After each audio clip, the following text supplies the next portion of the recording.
Okay, this doesn't seem to be. No, okay, it's working.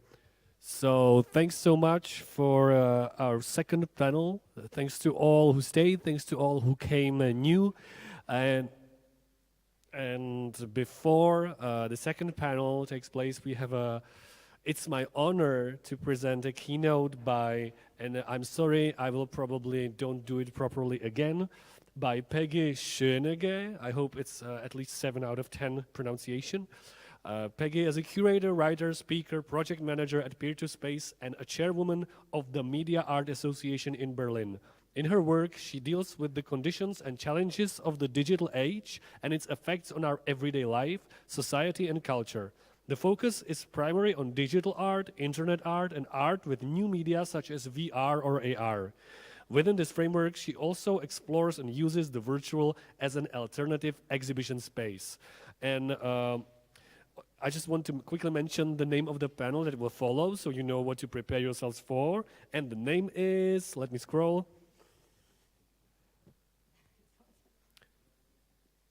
No, I mean the panel. The panel that will follow, that will include a slew of hosts, is called We Are Gallery Spaces of Gaming and Art. So this will be a little more fine arts oriented than the last one was. And I'll give the floor to you. Thank you so much.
can be better represented, and its thematic complexity can be clarified, that as a result extend the discourse of the respective topic as well as the artwork or medium.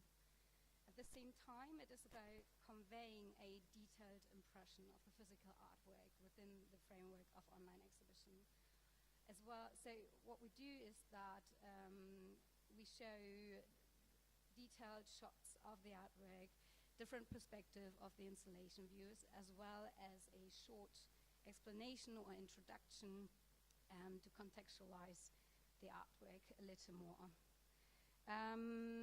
This, in general, is working really well and often encourages the user or visitor to deepen their research by checking the artist's websites, for instance, which is always linked within the exhibition site. So the internet as a medium also enables further interesting aspects. The exhibition not only takes art into the public sphere, but also makes it accessible 24/7 for free from all over the world. It creates a reach and an accessibility that is global, independently from your actual place of being. In this way, we bypass limitations of institutions, such as opening hours or the originality of the institution or gallery. In a way, we are taking art down from its plinth again, so that art can no longer be experienced only in a supposedly light setting, but can be viewed from home on your couch, for instance. I would like to illustrate that on our latest online exhibition called Paradoxical Object, video sculpture art from 1968 to today, which was launched last September in 2021 and is curated by Sue Bachmeier and myself. As I already mentioned, the show focuses on video sculpture, its variety and development since the 1960s, showcasing artworks by Ira Schneider, Namjoon Paik, Ulrike Rosenbach, Wolf Hostel, Toni Auersler, Maria Fedder, Claudia Hart, and many more. Feel free to check the exhibition yourself. On the very top, you find the link to the website, and you can also find the documentation on Peterspace's website. So the reason why we put a focus on that topic, and especially on screen, was that since screens dominate our everyday lives, and their use increased with new devices such as TVs, laptops, smartphones, tablets, and they just became an elementary part of our daily routine, we wanted to focus on this art form not to only show an art historical or curatorial point of view, but to also show the meaning of these devices today, embracing the temporality and dynamic of video and the static nature of the screen itself. The screen has been an integral part of artistic practices since the late 1950s, and at that time, in contrast to today, the screen was not a flat but bulky, heavy box. Expanded by the screen as an object, video art was given a physical shape. The video works and the physical screen merge into one sculpture, partly extended with additional artistic objects, forming a sculptural entity. You can see some examples of the exhibition here listed, and again, the link for that on the top. So we showed 46 time-based works by international artists, which highlight the technological development and variety of artistic use of video sculptures over the last decades. Whether it is closed circuit, single or multi-channel, screen as a physical entity, display moving images. The exhibition's artists explore the possibilities and conditions of this disparate unity. The title, by the way, refers to the artist John Trachtenbrod's publication, The Paradoxical Object, video film sculpture, which was published in 2012, and in which she analyzes the paradoxical state of video sculptures. In their hybrid form of material and immaterial, or physical and ephemeral, these works stretch the understanding of the definition of both sculpture and video art. And it shows how new media or technologies change existing forms that in turn shape new forms of these. So it is also about how the development of technology influences new forms of art. We have also integrated some interaction possibilities in that exhibition specifically. So the works can not only be clicked on and viewed in detail, we have also implemented additional filters. As a user, besides the curatorial choice, one has the possibility to view the artist from A to Z, from Z to A, by year, by number of screens, or in a random compilation. This leads to different orders, which continually relate the work to each other in new and different ways, opening up a new kind of discourse in a certain way. So it gives rise to different ways of looking at the artwork, which at the same time illustrate the diversity of the exhibition topic itself. The complexity of that topic can be experienced directly. Furthermore, the reasons for this additional feature lie in an extended interaction with the website as an exhibition platform, which we users are already familiar from other platforms, from online shopping and familiar things, and just grant a low threshold interaction. It is about exploring possibilities and testing limits of the virtual or online world. The virtual space is to be examined as a place of art experience and is experienced in interaction, so that new forms of online exhibition can emerge and broaden the framework of action also in the way of how we experience art today.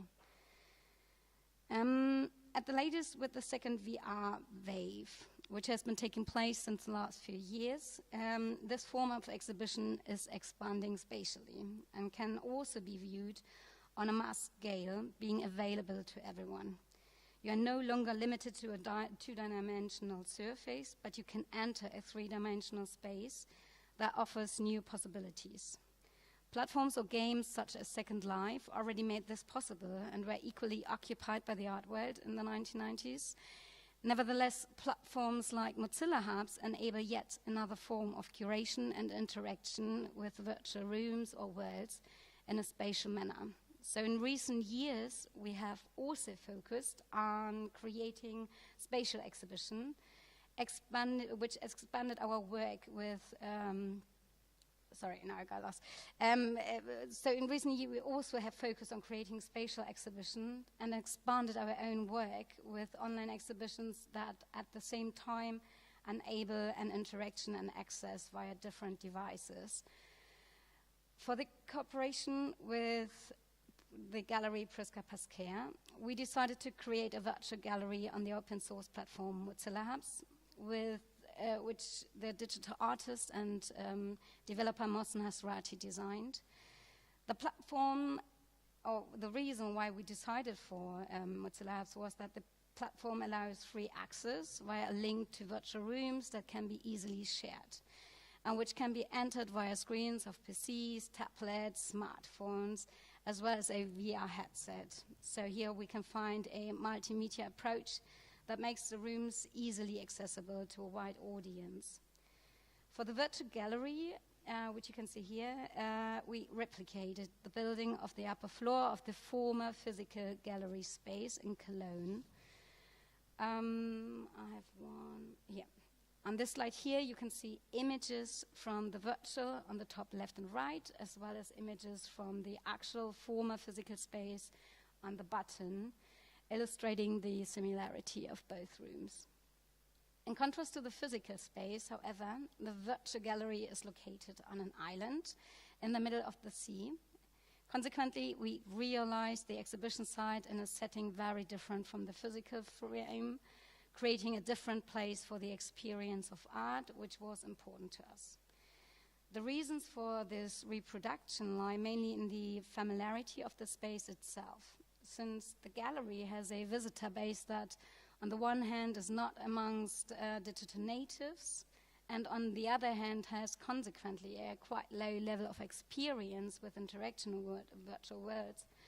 We wanted to incorporate various orientation aids to help them find their way around the digital space and to simplify interaction. So we wanted to pick them up from the physical frame, so to speak. And in creating a space that the gallery's audience is already used to was one of them. In addition, the reception island, the reception island, where you arrived after entering the space, features a navigation guide which shows the movement possibilities in a simple visual language. That, by the way, is a quite important point when it comes to user-friendliness. Furthermore, we implemented a short audio that names the current exhibition, as well as the curators and artists that are involved in that respective project, because in this way the context becomes clear right at the beginning of this experience. And additionally, for the accompanying program that included different online events, we also positioned one person welcoming the visitors right when they arrived and explaining them how to navigate. That was actually the most effective aid or navigation aid, as we were able to pick them up individually and could react to them right away. These aspects actually show that the user-friendliness and the low threshold are very important in terms of art experience. And we're dealing with an audience that, in contrast to the gaming world, for instance, is not used to the virtual sphere as a place of interaction and place of social interaction. The exhibition is aimed at everyone interested in art. So fundamentally, we start from a very low level of experience with technologies like this. Additionally, there were short instructions and tutorials that we posted on social media in order to show for everyone how to enter the space and how to move in there. Within this project, I curated the exhibition Portrait of a Future, showing paintings and drawings by the artist Charlie Stein. As I already mentioned, this show is part of the series One-to-One, in which one curator of Peer-to-Space collaborated or created an exhibition together with one art. There were short instructions and tutorials on social media in order to show for everyone how to enter the space and how to move in there. Within this project, John, I would like to apologize because we are having some issues with Zoom. So, guys, nice.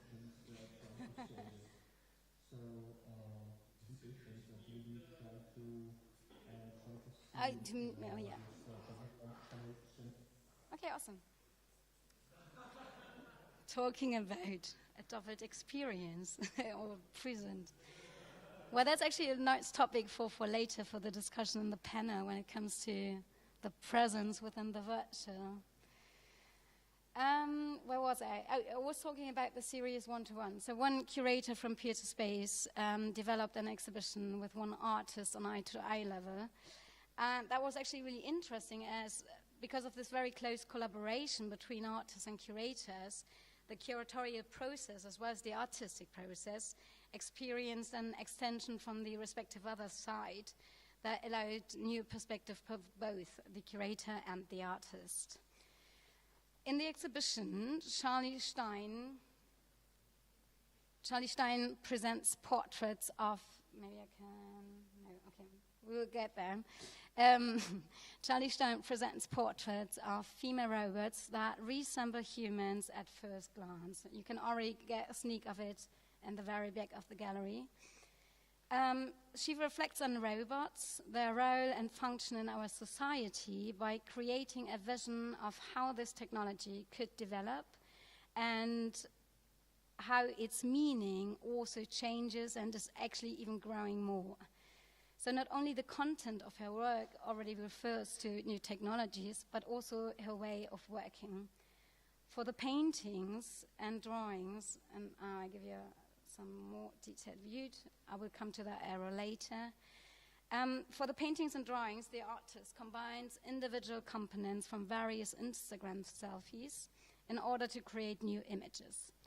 For this, she also uses the typical style of staged self-portraits on social media platforms. So often, as we can see it already here, the figures are looking slightly upwards, straight toward the user or visitor, And their big eyes remind us of facial filters that create this kind of effect and are quite promoted on platforms such as Instagram. So Stein's work referred to new technologies on different levels and build a bridge between the physical space and the virtual digital space. And their material nature, however, they refer to the physical sphere within the virtual space. So that a network of relationship between the virtual and the physical can be made clear and can be also experienced in her work. And for that reason, I felt that her works were particularly suitable for this exhibition project, which is also dedicated to the field of tension between the virtual and the physical, or material and immaterial world. The transformation and implementation of her physical paintings and drawings into the virtual changed the curatorial work in a way that size and shape of the single artwork could alter and, unlike their haptic form, were not fixed. So we were able to easily upscale each work to give them an appropriate size within the exhibition. In a sphere free of physical laws such as gravity, new possibilities open up for working with space in general. Pictures, for example, do not necessarily have to hang on walls and can float within the space. As you can see it here on that image showing the work Unimate in Paris, which is floating. I don't know if you actually recognize it with that deputy effect, but yeah, it's floating within space and there's no wall or a plinth, anything alike attached. So there are no limits to the curation of the space in general. For the exhibition, it was important for us to visualize these new potential in curating and to use them in an appropriate way, supporting the artwork in the virtual realm and creating a digitalized art experience. For this reason, we have chosen different variation of her artistic work, which I will now discuss in more detail. We have created a wallpaper room, for instance, which of course can be realized in the real physical exhibition room, but there it requires much more effort. Where this usually involves high costs and technical effort, and the virtual is just an image file that is placed or mapped on the digital wall with a few clicks. So the effort is not as much as in the physical. Despite this simple implementation, a few details are quite difficult though, such as the lighting effects. Our designer and visual artist, Mosna Srati, was able to solve this excellently, and actually it took quite some work, especially because of Mozilla Hubs, as I don't know how well you are experienced within that platform, but there are quite some limitations that make some things, especially when it comes to texture and light, quite tricky. But as I said, Mossen solved that quite excellently, so that the lighting situation of the room, for instance, from the wallpaper, is also reflected on the surface of the wallpaper itself. I hope you can see that on that doubled projection. If not, I highly recommend to visit that space. And because of details like these, the degree of immersion can increase, or it does increase, and the spatial situation appears even more real or physical in a certain way. The same way the shadows of the work were quite a business during the creation of that, during that process of building the exhibition, as they were necessary to provide a haptic effect of the space, as well as the immaterial artwork versions, which brings me to another point. So to achieve this seemingly material or haptic effect of Charlie Stein's work within the virtual space, the shape of the paintings and framed drawings had to be simulated. For this purpose, on the one hand, the flat image had to be placed on canvas-like surfaces of simple digital forms, and on the other hand, shadows had to be added. Actually, it is not possible to add shadows within Mozilla Labs right now. I mean, things are changing, so maybe at some point they will be, but we actually had to fake it and to add or lay an image of a shadow behind that actual kind of work to create this kind of effect. At the same time, talking about texture and haptic effects, the images had to be of such quality that the surface texture of the paintings and drawing become visible and equally convey an impression of the artwork's materiality. And the way we did it was actually the best way to create a kind of value or quality that goes beyond a simple digital visual reproduction. This was especially important because these works were on sale during the exhibition period, and we had to find a way to kind of like convey an impression of the original as close to the original as possible, so that potential buyers could get a better idea of what they might buy or could get. Especially this undertaking raises interesting questions about quality and value, as well as simulation and reproduction of physical works in the virtual space. And in that discourse, of course, Walter Benjamin's essay on the reproducibility in the technical age immediately comes to mind and raises questions like, to what extent must the dimension of original artworks apply in the digital space, or to what extent may works be altered without changing the artwork as such? What is the relationship between the physical and the digital artwork, and what is the position of the original and the production if there is a physical original? How does the virtual the virtual context influences the physical artwork? As this is a topic of its own, I only want to refer to these questions now, as they also certainly, the answers also depend on the artist and their approach or opinion on the digital materiality or work version, and it can be discussed quite differently. Charlie Stein, luckily, was very open to this online project and wanted to use the mentioned potential herself. So she wanted to develop new digital forms of her existing work, that in a way we created new digital artworks and a new work experience, of course. So we made sculptures out of the depicted figures that peek out of the sand on the beach like erratic blocks of flood sun. On the slide here, you can find the images of the sculptures we created, as well as the images that were, that served as a template, and that were also part of the exhibition, so that you were actually able to see both versions of that. The sculptures give the impression of being relicts of a past once material time. This impression is created mainly by the virtual gallery, which becomes a reality and makes the physical space recede into the background. A utopian situation emerges within the gallery space that makes the space itself an object of experience and object of reflection also for the visitor. At first sight, a place of longing, the island in its form is actually deadly for us. We can survive here as there is no way of supply or protection. And so our physical reality in the virtual space and in the gallery becomes a memory that makes us aware of our biological status, which at the same time is represented by the avatars as signs of our body within that sphere. So the state of being, of our being, becomes topic of its own. And this state of being is also, or is reflected in the sculpture at the beach and the gallery space and their avatars. So they show apparently human bodies and refer to another kind of physicality of a virtual humankind, if you want to say so.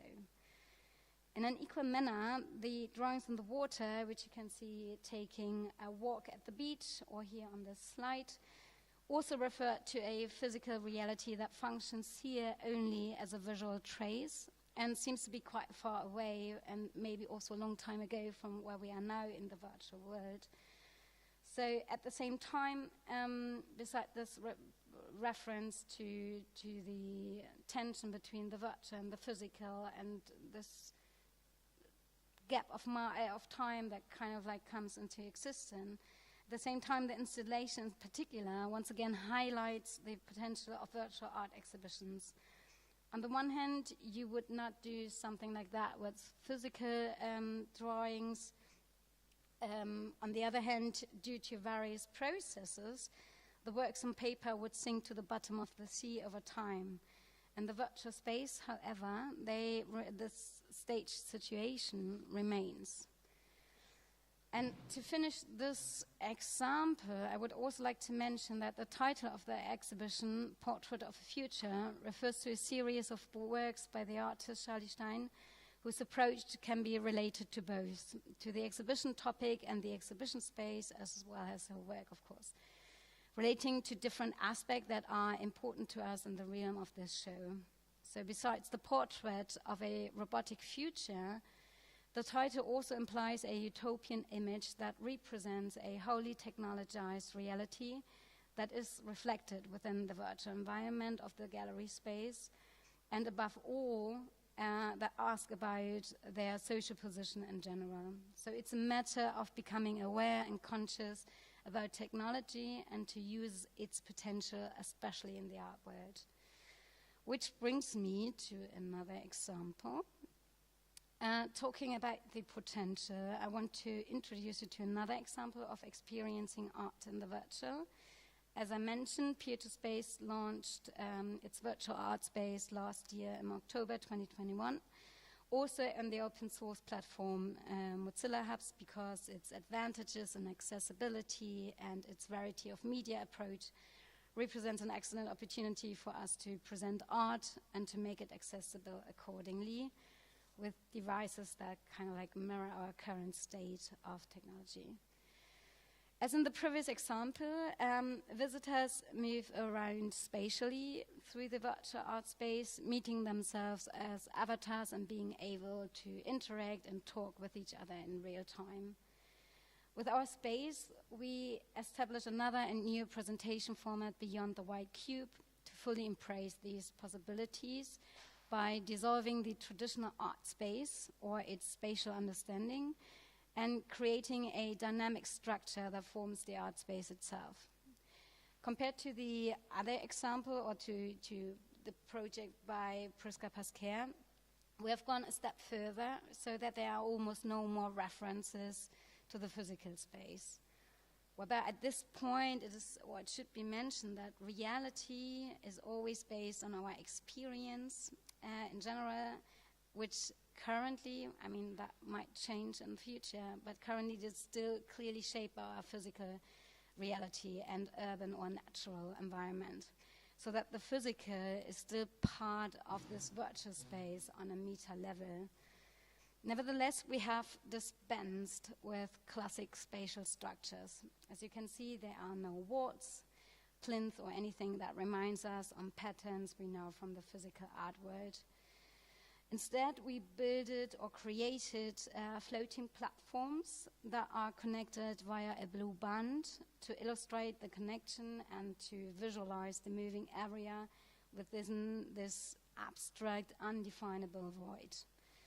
Additionally, also what we did here was to implement a visual guide for possibilities of movements.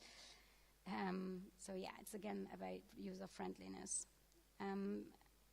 We did this also because in the space, users need to teleport or fly in order to fully explore the space, as the connecting blue band, for instance, is not a walkable area. So only on the platforms themselves, users are actually able to walk. So in order to fully explore the space and to get a digitalized art experience, it was necessary that people figure out how to fly to get the real experience. So as you can see, the space already follows a different approach of experience as well as movement within the art context. The inaugural exhibition in Material Matter presents 9 artworks or 9 sculptures by international artists, highlighting the potential of sculpture artworks in the virtual realm. You can see an overview of all artworks here. And what becomes already clear, and especially when you visit the space, is that the artworks take on new forms and shapes that can be explored within the space whose materiality, and that is especially an important point when it comes to exhibiting digital art, as the materiality of the space equals the one of the artwork and thus forms an adequate realm for the art experience.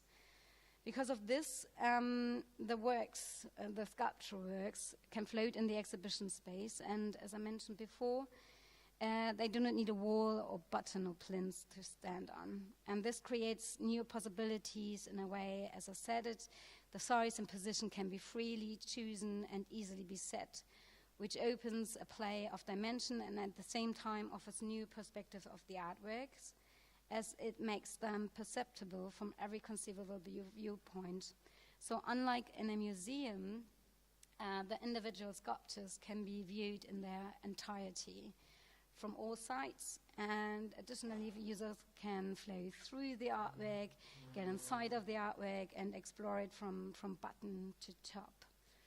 So there's rarely an angle or a part of the artwork that can be not explored. In addition, the works have a size that is only possible to a limited extent in a physical setting and can be easily realized in the virtual one. And above this, both the work and the experience of the work change. The play of dimension thereby creates an impressive impact of the work itself. So probably one of the most striking features is that the works are not static, but dynamic. The surfaces and components move continuously and illustrate the digital's own laws and its potential in contrast to the physical world. How the works are installed in the virtual room, it would not be possible in the physical, and creates an equally new approach to sculptures itself. This actually leads to a shift of the parameters of traditional sculptures or the traditional understanding or definition of sculptures by deconstructing its solid matter and the dynamization of its digital nature. It illustrates how traditional art forms such as sculptures evolve within the virtual and still retain their sculptural characteristic, but being transformed of the medium and technology. In the following, I will introduce you to some artworks as an example to make this shift more precise. As an example for this dynamic, I'm showing you the work Cosmophonetic by Dakmashura. This object you can see here is reminiscent of an organic living being, but also evokes association of a machine or telecommunication tool.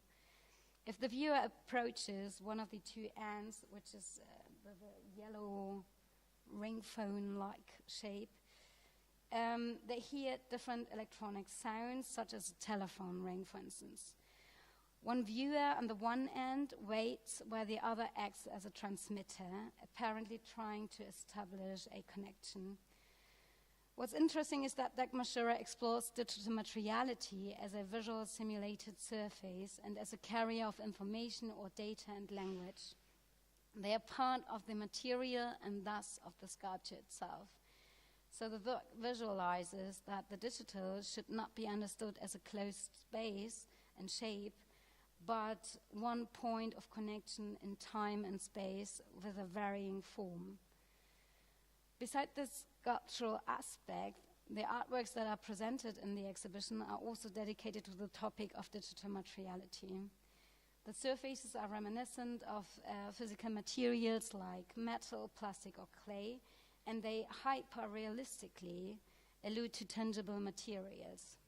In the virtual exhibition, the sculpture become permeable, as I already mentioned, so that their surfaces do not represent a barrier or boundary, but visitors can actually pass through it and enter the inner sphere of the artwork, which consequently opens up new perspective of the artwork itself.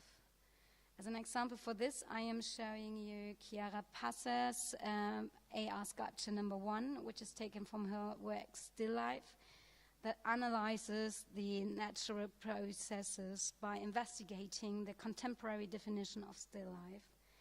So by transforming physical materials such as clay forms via photogrammetry into the virtual and digitally extending them, the artist creates a complex of relationship between the physical and the virtual material and examines its understanding.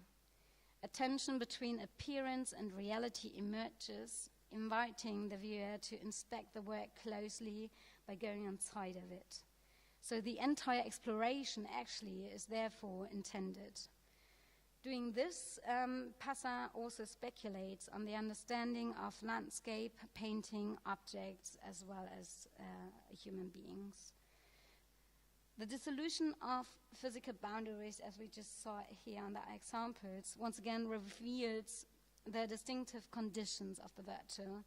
So the work oscillates between material and immaterial, and thereby defining a matter of virtual materiality. And talking about the oscillating between appearance or seemingly or factual material, as well as its new form of perception, this leads to the fact that their works also unfold differently in the physical space, in the virtual space. I want to show you another example by Armin Keplinger, who also illustrates that. The work ND 3601, an excerpt of the ND series sculpture number 3, is formed with thin vertical needle-shaped objects whose arranged into a monolithic unit. When the viewer moves around the artwork, as we can see here on in the video, the lines create a marine pattern, flickering and setting the work into motion. And in this process, the materiality oscillates between transparency and solidity, evoking a novel experience of virtual sculpture. Keplinger creates a perception of scale and space, stability and fragility, abstraction and objectivity that breaks with visual habits we know from the physical world. And in this seemingly lawless environment of the ND serial, the ultimate boundaries of virtual reality are gracefully and effortlessly extended and creating an own kind of its form. The same applies to the work by Bansom Boerwinkel, who is originalized in a performance, actually. So Body Paint VR 0.2 is an abstract fluid entity that floats in space, first reminding us on a plastic action painting by Pollock. For this work series, is to mention that the artists do recorded movements of a body performance in their studio, and via motion tracking, they translated this bodily action into a three-dimensional pattern that now appears as an abstract sculptural form in the virtual space. The work is shaped with colors and textures, reminding us of glass or metal, and that mix creates a dynamic play and combines digital materials, allowing us to directly experience the potential of the medium and the newly accessed movement as well as sculptures. Additionally, just to mention, I don't know if you have seen that on the video, as we were quickly, let me do it again. Additionally, that sculpture rotates slowly around its own axis, also creating a play of shadow and light, as well as perspective that continuously changes and also changes the look of the artwork, that also invites the user to fully explore it. So this change, to come to one last example, this change can also be viewed in Mohsen Hasrati's work. I already mentioned him being also the designer of this space and also the other one. Showing the work upon thigh RGB threads, and the work consists of glass-like components refracted into color segments. And what we just saw is if the viewer stands on one of these corner points, the individual fragments compose words in red, blue, and green, referring to the title of the sculpture. In his work, Hasrati transforms characteristics of Iranian literature into a physical entity. So, polite care, what this title is also referring to, is a frequently used metaphor of multiplicity and complexity, often used in Iranian poems. And what he's doing is that he translates this metaphor into the shape of a fragmented sculpture mirroring the respective multiplicity and complexity of its meaning. And he thereby shapes a unique understanding of this metaphor, which is equally reflected in his work, that at the same time creates a glass-like fragments, creates a surrounding or environment in which the user equally immerses. It's kind of like a room in a room situation. So diving into these glass-like fragments, I'll show it again, creates a feeling of a digital suction that is only recognizable in the individual part of this fast-moving data transmission, and thus creates its own digital materiality that approaches and thematizes its own nature. So what the artists I just presented do is that they examine and extend the traditional physicality of sculptures by incorporating digital conditions and developing digital immaterialities. The viewers encounter a new way of discovering and defining sculpture as an art experience that could also be related to the installational aspect. So immersed in the exhibition, ideally with a VR headset, they fly around and through the artworks, experiencing a new appearance of the virtual. And the works thereby convey a multi-layer picture of contemporary digital art in general and digital sculpture in particular. Since there is no time to introduce you to all of the great artworks, I just invite you to visit that space. We also have an artist talk next week on Wednesday, should be February 23rd, with the artist Lauren Moffett, who was also part of the VR Art Prize last year in Berlin, as well as Sabrina Reti. The talk will be moderated by a Peter Space member called Valentina Peri, who's in Paris. So yeah, it's a nice opportunity to get in touch with the artists themselves. So coming to an end, I would like to mention that accelerated by the current pandemic situation, various institutions and departments have opened up to the digital and are investigating and using it for action.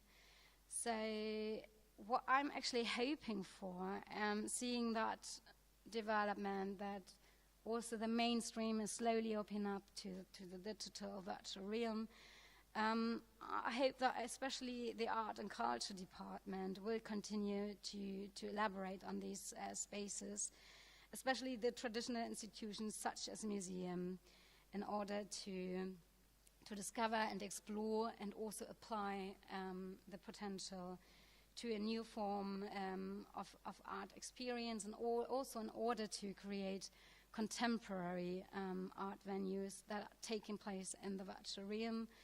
And yeah, I mean, similar to what art is doing in a way that it's about reflecting what is going on today and creating a future image. This is what also has to take place within the classical or more theoretical artwork to kind of like create these spaces of experience. And that's it. Thank you for your attention.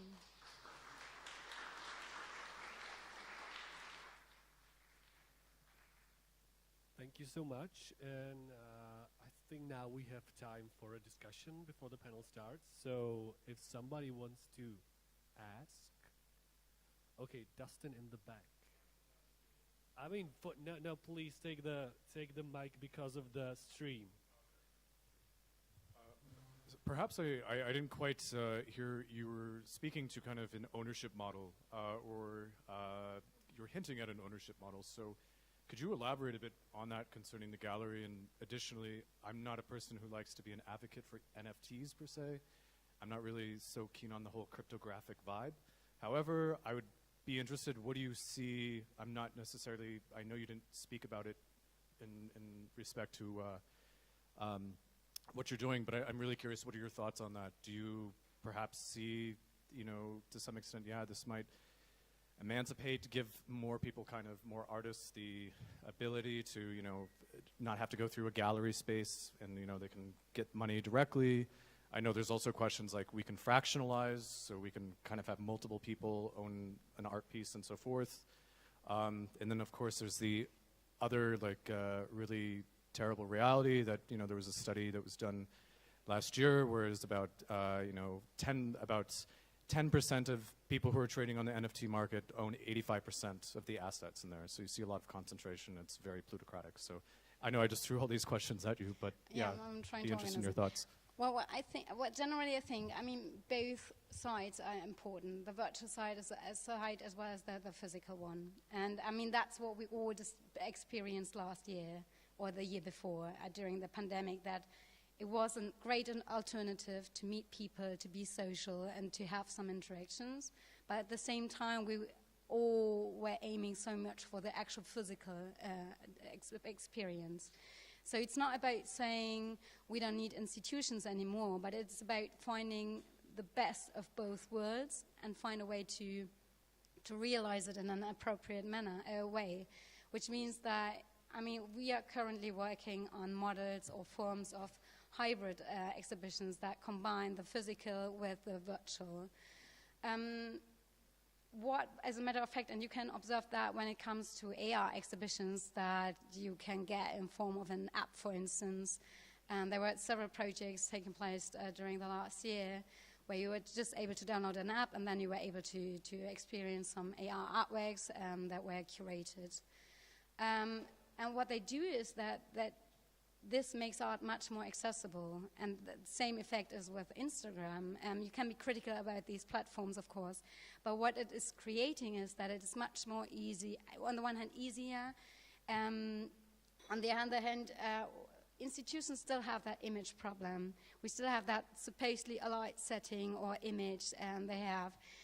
Sometimes, they keep on working on that, creating an easy language, trying to pick up a younger generation. But as a matter of fact, the younger generation, it's not that they're not going into museums, but they're more interactive with their smartphones. So why not picking them up what they're already dealing with? And doing these art exhibitions online or within an app just creates a different kind of accessibility that, when it comes, to my opinion, I think it's more mirrors more what's going on currently than creating. It's just a better way to pick them up. And it's about, as I said, it's about accessibilities that also mirrors our current state of being, how our society is working, and what our possibilities when it comes to technology is. And why I think this is also important is, especially when we look at the digital natives, or we always assume that digital natives do have a certain kind of media competence, but as a matter of fact, they don't. They just used to interact with these devices, but this interaction rarely takes place consciously. So, and that also refers to the older generation. So where I think this is also important is that by realizing projects like that, I also create a situation where they consciously have to interact with the technology as well as devices, thereby have a confrontation with what is going on, experiencing both the disadvantages as well as advantages, and thereby it comes to reflection. How do I feel within the interaction? Do I like it? What don't I like it?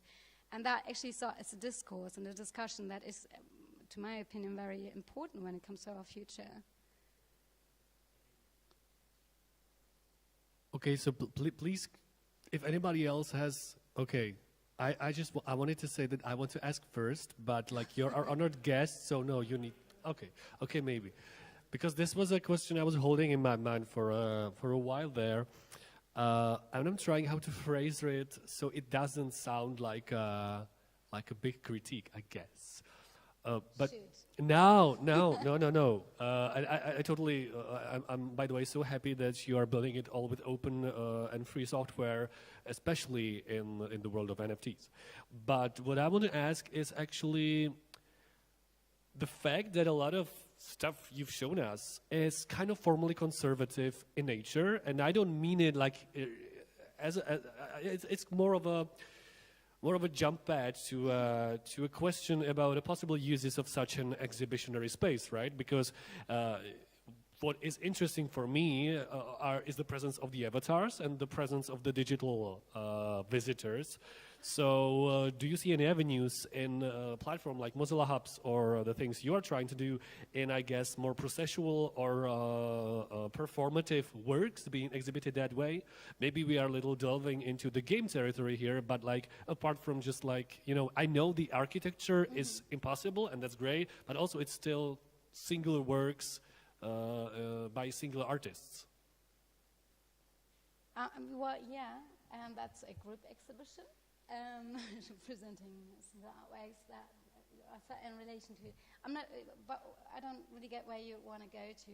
I mean, are you expecting? Because the thing is, we are now, or the reason why we structured the space as it is that it's now a fixed part of our program, in which we're going to realize further exhibitions. So it's not going to be about the Material Matter exhibition, but there are upcoming shows that will be realized within that space. So we needed to find a structure that is flexible. Then, I mean, this is what group shows are, right? They are showing single artworks. They can also, of course, I mean, they are still like, of course, what I said, you can play with dimensions. And of course, I can create a sky out of a single artwork. But then, and that's my curatorial decision or choice, is I want to have a group show on which everyone is on eye-to-eye level, so there is no hierarchy, and they should all get the same attention. So I don't want to like put one specific artwork into the center of it all to make it like the center point. Yeah. Sorry.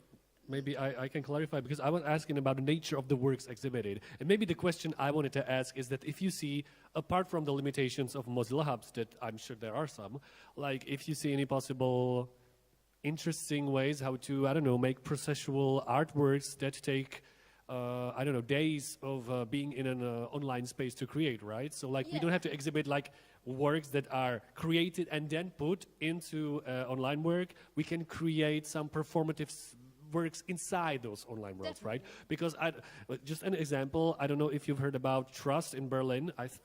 Maybe, yeah, it's called Trust. Trust Network, yes. Yeah, because I only remember it because Benjamin Bratton was there.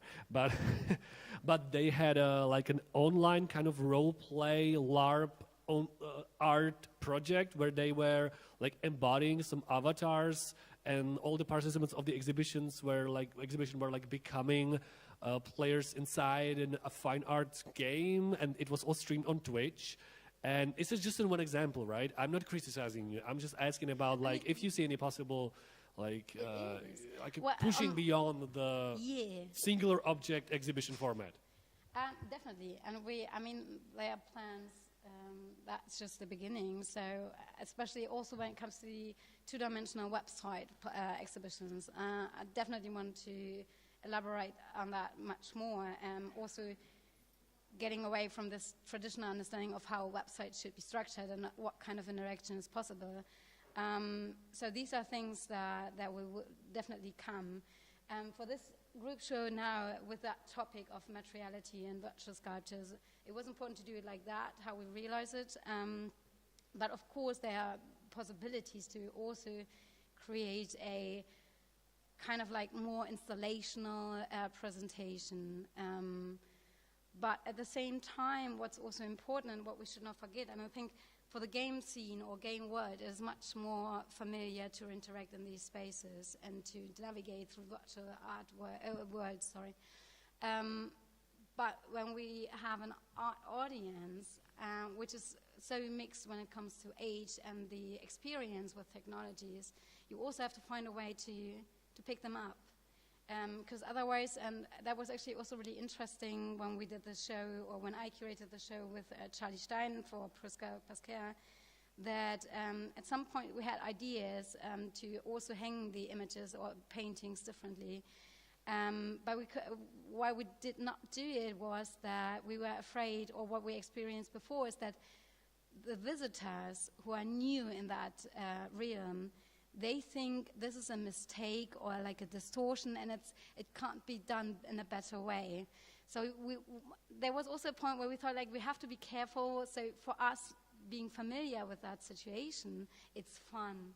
having like a lot of floating paintings and drawings, and it creates a weird or absurd situation. But for people who don't know how these spaces work, and especially Mozilla Hubs with its limitations, it can also appear in the wrong way, and that you have to be careful, because at the end it's still about the artwork, and that's really important when it comes to curating online exhibitions. The end is always about the artwork. I want to present the artwork properly, and I want to create an access that works with the work accordingly. So that's really important.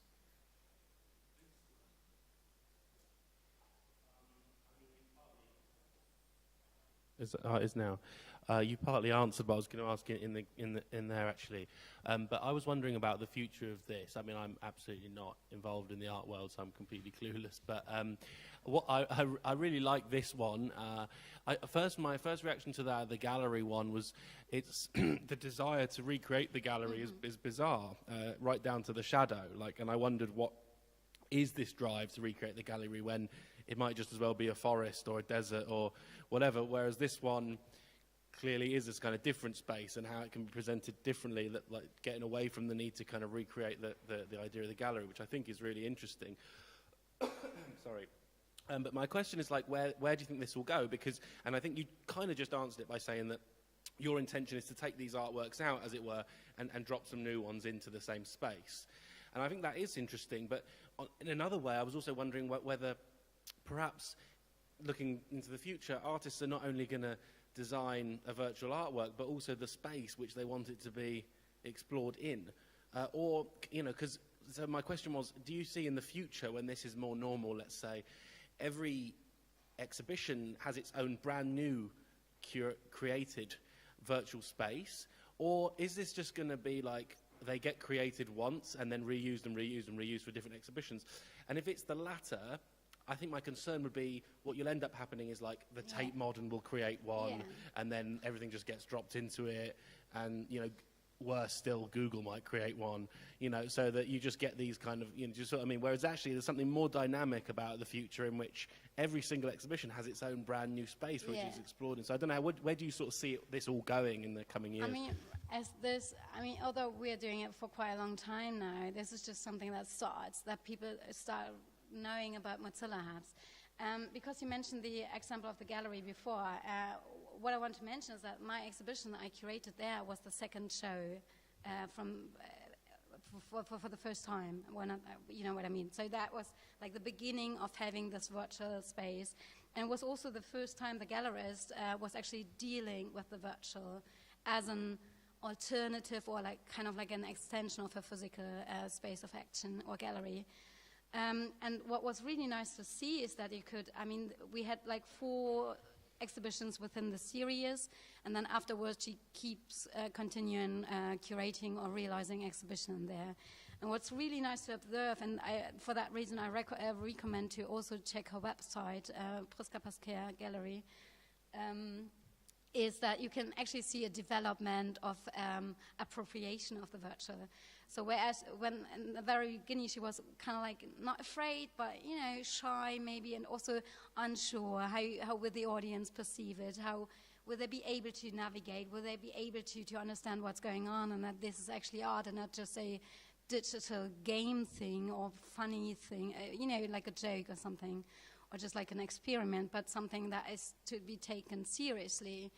And what you can see is that she more and more appropriated the virtual as a space of art, and that it became, or like the exhibition spaces where how they were designed became more and more installational, so that you don't have what we had before. I mean, you can still recognize the structure of the island with the physical, or with the reproduction of the building. But by deconstructing the ceiling, or like ceiling in brackets, by also becoming the whole surrounding part of the artwork, like the whole setting changes. And what happened is that from exhibition to exhibition, we were more able to actually deconstruct that still naturalistic setting in a certain way. And that it becomes now, or is now, now there's this exhibition Rise of Giants, presenting works by Bansen Bovinkel and curated by Tina Sauerländer. where it's a completely different experience of space, although, and that's a good thing, you still recognize the space what it is, and that it's her virtual space. But I mean, I haven't prepared these exhibitions or like this development, unfortunately, but please have a look at it. You'll also find it on the Peer to Space website. And that is actually really interesting. So there is a process, and it's becoming more, and it's becoming, it is also about understanding the digital materiality and how digital art works. And I mean, for my exhibition, for instance, what was also important is that we were dealing with physical artworks. So the transformation from the physical to the virtual is also a bit challenging, as you have to take care that you don't do something weird with the artwork, as you also change the meaning of the question is, in what way do you change the meaning, or also like the sense or the nature of it. So it's also about finding the balance, and for that you have to do it, and that's a step or learning by doing process. But generally I see, I mean, if we keep on, Peer to Space definitely will. I don't know how it is for other curators, especially when it comes to galleries or institutional art spaces. But I see it, there will be a big process taking place, as also digital art is now exploding, becoming more important, more visible to the audience, so people start dealing with it on a more serious level. Okay, I wasn't for the record laughing at what you said. I was laughing because my girlfriend made a face. Okay. Anyway, is there more questions in the audience? Because if there are not, we can have a 10-minute break before the panel so we can set everything up, and then we can head straight into discussions and position papers. And thanks so much. Thank you.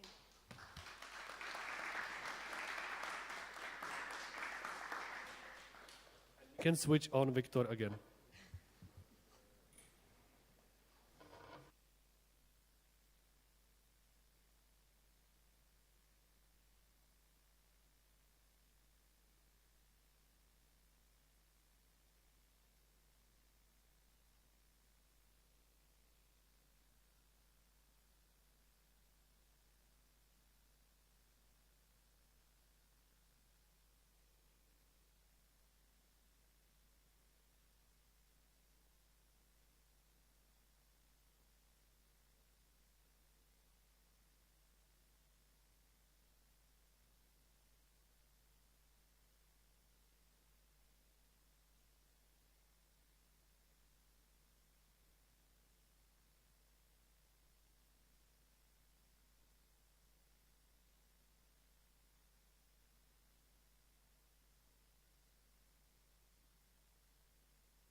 Sorry, try to share your screen. Yes, It please. it maybe interrupts for a while the connection Yes. with the auditorium, but we can. I cannot start the screen share while the other participants are sharing. So this is a claim I have in my Zoom right now. Are you sure? Apple, I'm yeah, not Apple showing will, anymore. Apple will need to unshare, but Yep. Or Ah, okay. I have changed maybe some settings, so you can try now. Mm-hmm. This will stop other screen sharing. Yes. Continue. Yes. And now you are supposed to see what is not there. Do you see that? It's actually the title. What is not No. there? no. Ah, okay. Wait a second. Wait a second. Yeah, Now? yes. There is the It looked like a stupid joke. I'm so sorry, but I'll be really talking about what is not there. So. That's nice, Frank. And now That's a can good I try? start. yeah, Beg your pardon. There was a question. John, you I'm gonna try switching Yes. the screen share. I'm stopping my share. You are perfect. What can you there is some gameplay in the Yeah. grade. say? The dots are moving. And can you and now is it still going? You can still see it or is it paused? Yes. It's still moving. Perfect. It was stopped for a bit on the YouTube at least, but I don't know if it had something to do with it. Now it's running again. Okay. But she's already finished with the talk, no? I was yeah. So our stream was stopped now. Okay, so I will call the guys there. We are just There was an image of a camera. Something And for- Victor, do you have a running order? it's actualized on the website of the conference. So that's the beyond the gaming.avu.cz. And that's my suggestion. Like I don't know if Lucia, Andre, yourself, Teresa, then me. yeah. Sorry. Once. Beg your pardon. Can you repeat that? I cannot see. Lucia, Andre, Victor, Jesper, me, other Andre, Andre Chahon, and then Teresa Trouble. Okay, so I go first, yeah? Good.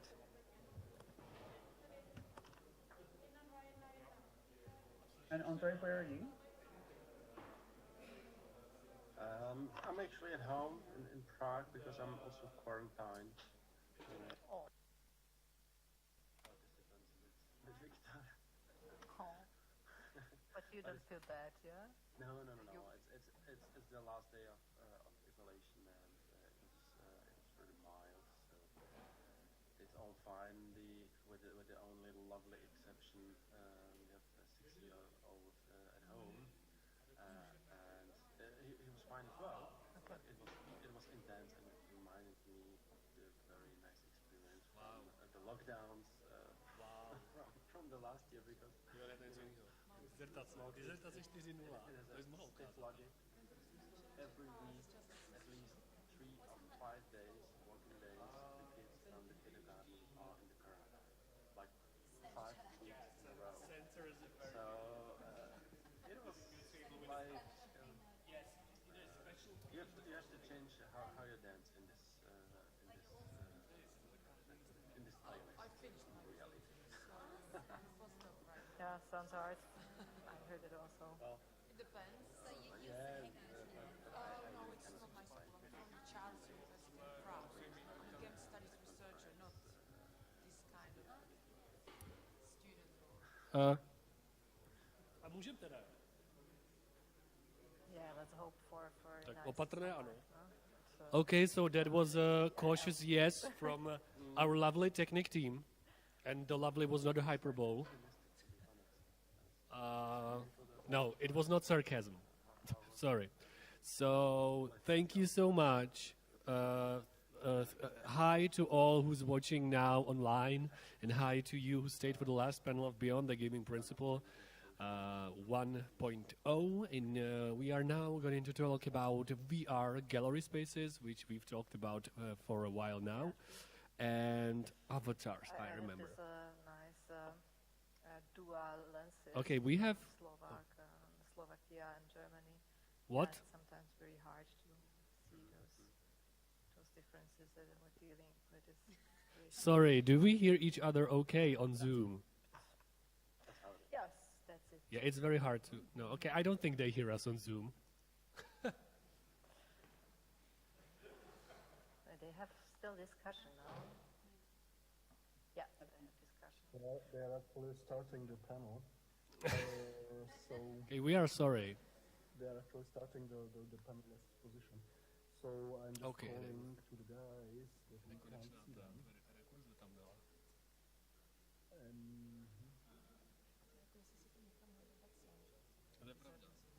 This is actually all part of the plan. neslyšíme, nemáme vás na Zoomu, já jsem to psal Jakubovi. This is I mean, we can hear them very plain. trying to create a hybrid conference mixed media 2022. I ran out of jokes.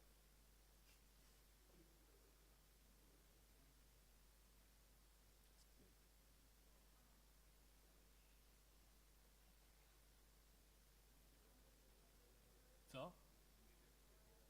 Jsem řekl jeden, ty vole, co chceš?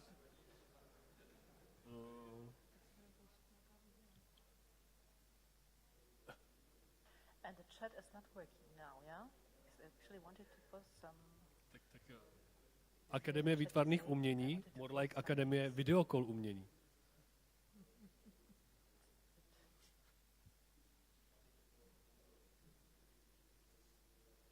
Again, just ask Victor to enable it after they solve this issue.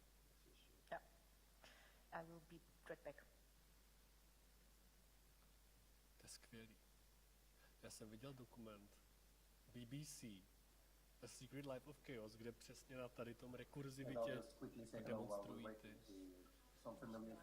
ty sebereferenční prostě vzorce. Nice to see you. Hello, hello. Are we waiting for kind of real-time panels to connect to our kind of... We are waiting because of some technical issue. They don't Výborně. hear us, and we don't. You're only luck. Actually, You're only lucky that we have technical issues. you want to follow what's in the room, in aula, what's going To on asi there, tak neříká anglicky, že? can open it on YouTube. You're only luck? So Ne, you can see what Jo. is there. Tak really good lucky.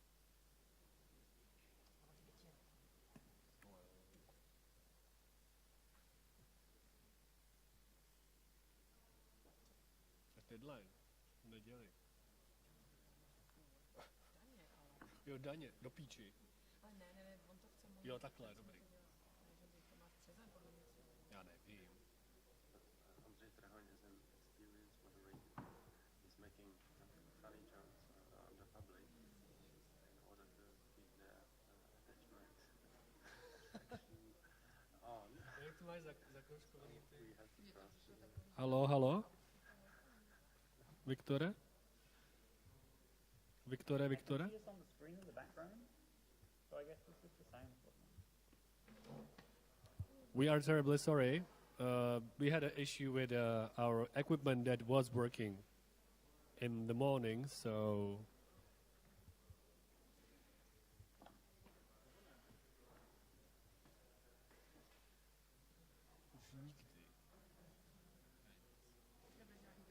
No ne, to jako, to není, jako by to prostě sedí úplně všem.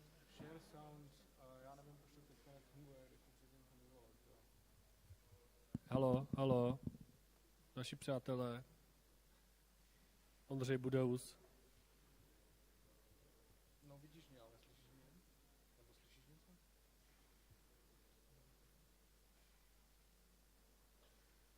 Hi. Hi. It's just a little bit quiet. Well, that's an improvement.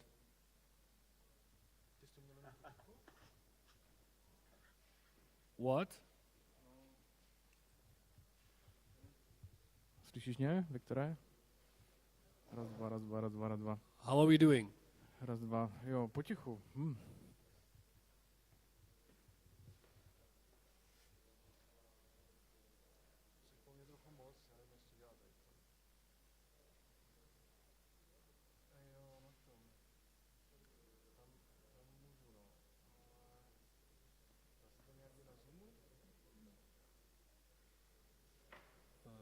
Na Zoomu by to mělo jít.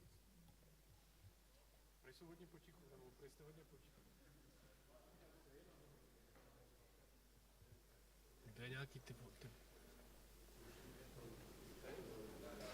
Hello, are we better? Is this okay? Perfect. No, this is it working now? Yes. But this Great. Okay. Well, we probably don't want to see us, right? So how do we? I want this. Why we are screen sharing though? Now how do you? I don't know. Why? I want a big. Yeah, we're screen sharing. I want. Can see the presentation. No, that makes no sense. No, they don't need to see it. I just want their faces big. Well, then stop sharing your screen. Should I stop sharing the screen to see their faces big? Yeah. No, please. Can I stop sharing the screen here? Is that okay? Já si taky myslím, že jo, ale tak třeba by mě technici mohli říct, že jo, nebo že ne. Já si myslím, že jo. Tak v pohodě, no. Okay. So I guess something's happening. Do you hear us? Okay, so thanks so much for... Do you hear us, Viktor? It's like, That's good. but we are skilled with this system, and every time it is having its own logic, and Do you hear us? surprise us. Yeah. So that's very complicated. This Jo, ne, to já jsem to neměl dělat, že jo, protože... Okay, transmitting from the oral. ne. Okay, now you hear us, right? Yep. Okay, so this is the workaround they used. That's not ideal. You will be small, but I think we can manage. Yes, but I need to find your faces somewhat. I don't know. I hate Zoom. Participants? Yeah, me too. Our faces are not No, important, no. but the Height, no. are important. Where are they? There's one very positive moment. Infiniteness. Yes. I honestly. So, but maybe I will take the Yes. Okay, we will need to be talking like that. I'm sorry. Okay, so please, everybody, get set. We are about to start. I don't know why I'm hearing this weird echo, but it's fine. It's from the computer. Okay, so thanks so much and welcome finally to the panel VR Gallery Spaces. And I forgot the third name. I'm sorry. But we're going to present first our position papers, and then we're going to continue with the panel discussion. And I will ask Ondřej Budeus to start. Will you start, Ondřej?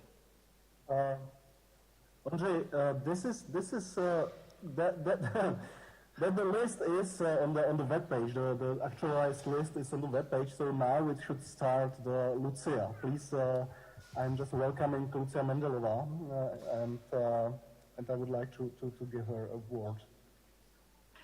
Okay, hi there. Can you hear me? Oh yes. Okay, cool. But Andre, if you would like to start, you can also. No, Lucia, please go. That was my bad. Okay. No. Oh no. Okay, everything okay.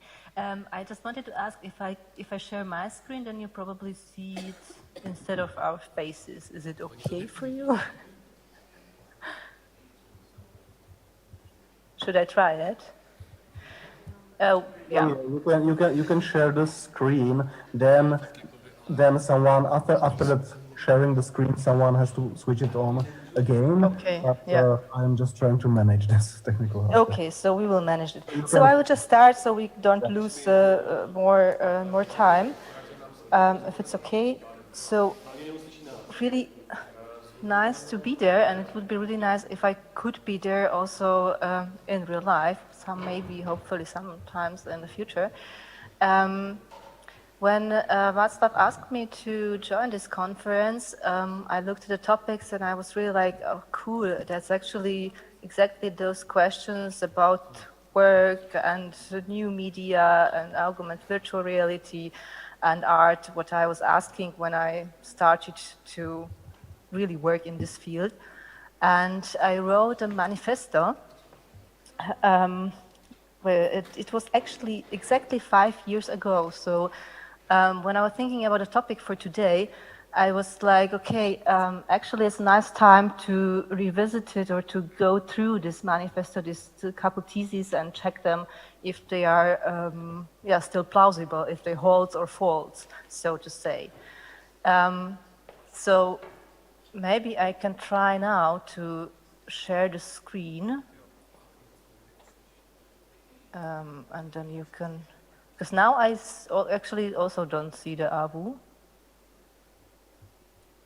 Yeah, that should be okay. That should be okay. Okay, so now you should see yourself. Okay, so, but I also cannot see you again in the small window. That's a bit weird. So I will take you somewhere else with me. Oops. So here we are. Is it good? Hopefully. Yes, it is. Okay, so what I prepared is actually here in this web page. You can actually follow the manifesto. As I talk, I wrote it 5 years ago when I started to work as a developer and designer for augmented and virtual reality. Corporate applications. So I mainly lived in the corporate world even when I studied arts and philosophy. And so this was this kind of clash I got into. And that was also like why I wrote this inquiries about digital materiality, and which is actually about this all embodiment in augmented virtual reality and the data surveillance and the corporate work, and also about labor as a place. So it would be probably something between the topics we had before and topics we had like after like in the afternoon. So you can also go to this webpage maybe later, and you can here place a comment and like sort of write a name if you or then ask in discussion. So this is your sort of voting for this, what holds and what falls. So not to lose too much time. We probably wouldn't get through all of this 7 teams, so I will just go probably to first 3, but I think it fits to the topics maybe enough good, and we can discuss afterwards. So the first thesis, there is nothing immaterial about the virtual. Every bit and byte needs energy, each shader enough computing power, every collision detection needs its input, each interaction needs its body more than ever before. What does it mean? I still think that actually, this is pretty understandable, but if it's whole or false, I really think that here didn't change as much, at least when we are talking about virtual and augmented reality. Like the rendering power and the hardware is getting more and more expensive, except some VR goggles, which are getting cheaper, at least Oculus Meta, but this is just Facebook before dying is trying to hook up more and more people, at least in my opinion. But this is fun fact. This is also why the FTC, the United States Federal Trade Commission, is currently investigating Meta virtual reality units for possible anti-competitive practices.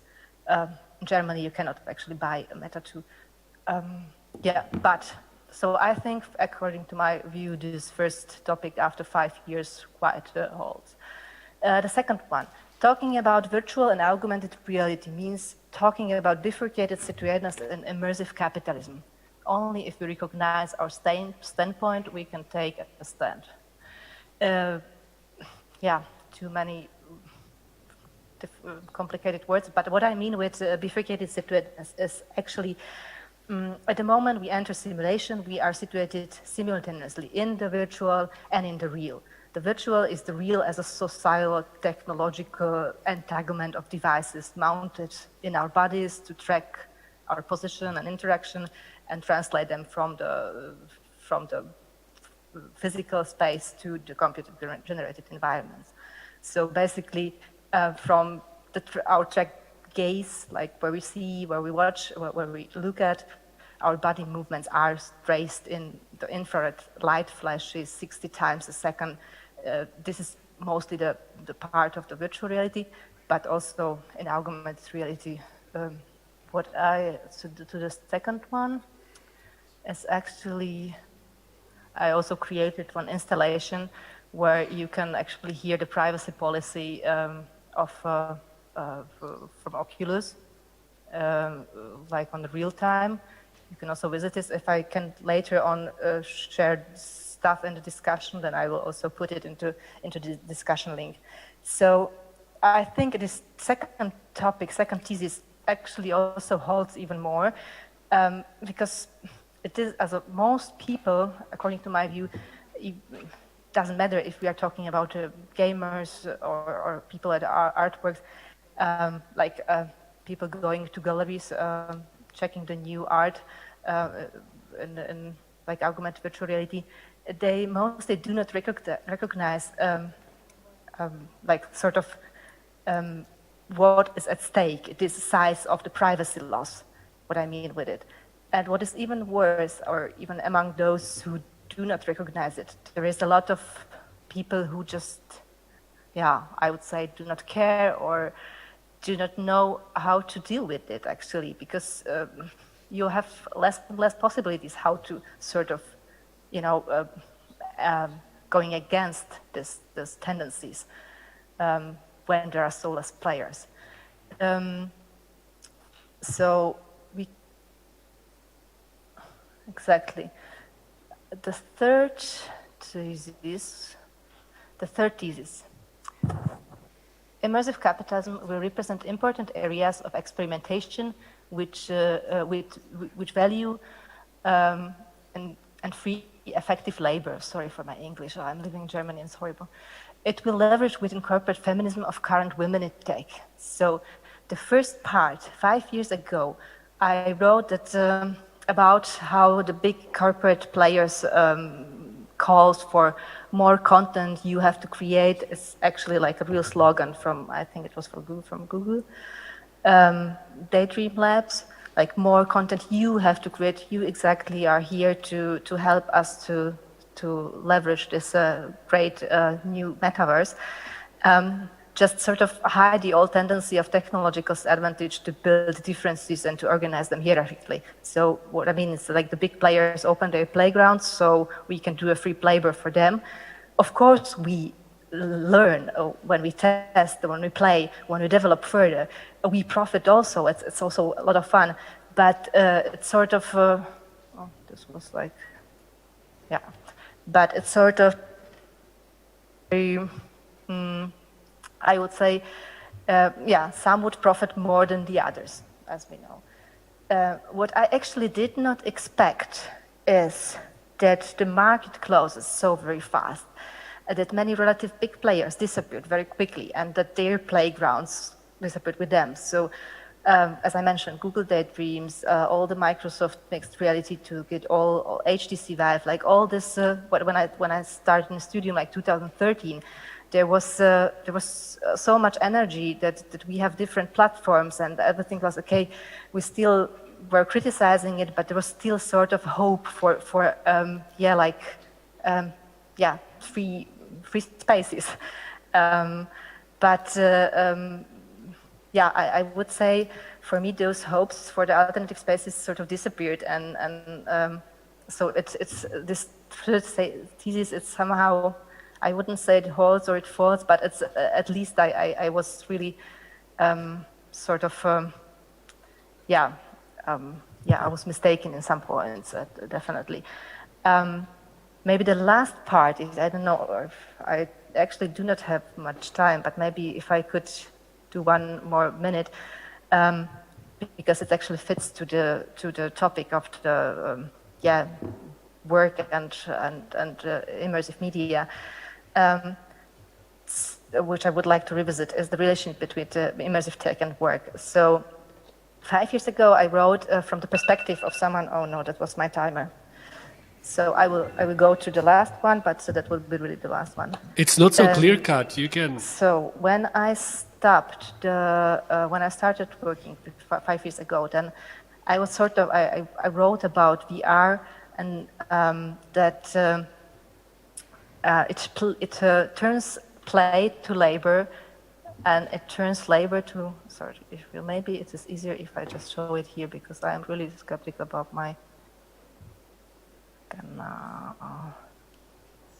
So you can read it also for yourself. That's the last thing. So here what I meant, and then this is what I will leave at for the discussion. So yeah, this is what I wanted to leave at the last point. So this immersive tech turns play to labor, or makes labor too playful. It pursues irony and makes it to be taken seriously, and seriousness be ironical. So what I also mean when we talk about arts, for me, it's very, I think about virtual reality in gallery. I always maybe it's just private, but I always, when I tried to do some kind of artwork, I was really stressed out from this technology, because it cannot just. I had a feeling that it cannot be taken seriously as art, at least because in the moment of this very bulky hardware, in the moment you see somebody and inside, it's just he or she becomes the piece, and you cannot think away the commercial blindness of this bulky hardware which is representing there. I also think this was also part of the previous talk, which were also going around this. But at the end, you either love it or hate it, but mostly both at the same time. This is the smart between learning process, work, play, and precariousness, which makes you desire the labor so much you do not care about the alienation of the product of your work. So you just want to sell it to be able to play more immersed. Your labor became the product. That was my topic, which I thought like, okay, actually this is so in the moment. You go to the virtual, you start to create words, and then sort of sharing them with others. Then it's this feeling is so powerful that you cannot sort of focus on the critical aspects on problems of this technology. So actually you stop caring, because it's like, okay, I want to experiment with it more, I want to play more.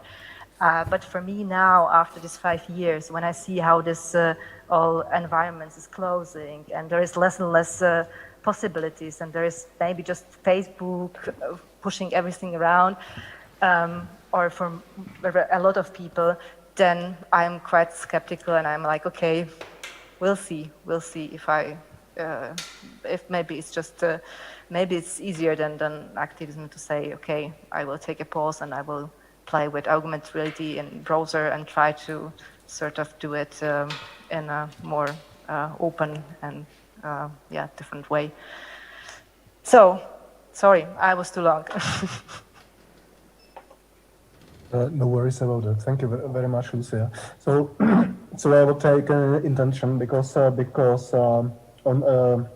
we will just switch on the connection with the whole on AVU at the end of our position papers. So we will get into end, and then we will just get back to the aula AVU. But they can listen us, and they are. Okay. So it's So we go another. Good. Can we then use the chat later? Yes, it should be possible. So you can try. Yeah. Mm-hmm. I would then just like post the links so people can also try it. When everyone will pass their position paper, we will get back into the AVU, and we can have a discussion. Mm-hmm. Okay. Thank you. Mm-hmm. So, Andrzej, I will ask you just thank you very much for just accepting the invitation, and I will be very happy to hear your position to the gaps and the places, because I will continue from my direction later on. So just take your time for it. Yes, thank you very much for the invitation. I'll just share the screen, and it's quite funny. Like, we are not there. We are still there, so the situation we are in is in a very relevant, it's like very relevant to what I'm going to talk about. My point of departure is actually a bit, beg your pardon, it's actually a bit different. I will step out from the digital media and virtual reality and bring a perspective from the slower part of the world. And I think I will partly also pick up a thread from the morning discussion. But yeah, that's actually how I start now, because my start is a bit personal. I'm not a gamer, and this is for a simple reason. Every time I try to play a video game, I got hooked on in a very violent way, and an immediate addiction emerged. I just couldn't stop. I arrived somewhere beyond physical exhaustion, or I finished the last level, mostly combined, and after some few involvements of this kind, I was honestly rather shocked, like physically shocked, and and it wasn't really difficult to decide to stop playing video games. My sensitivity for the imagined realms directed me into the landscape of, I call it slow fictional worlds, and in my case it's literature. So what can I then bring at this conference? That's a question. My point of view is based in the theory of fiction and fictional worlds.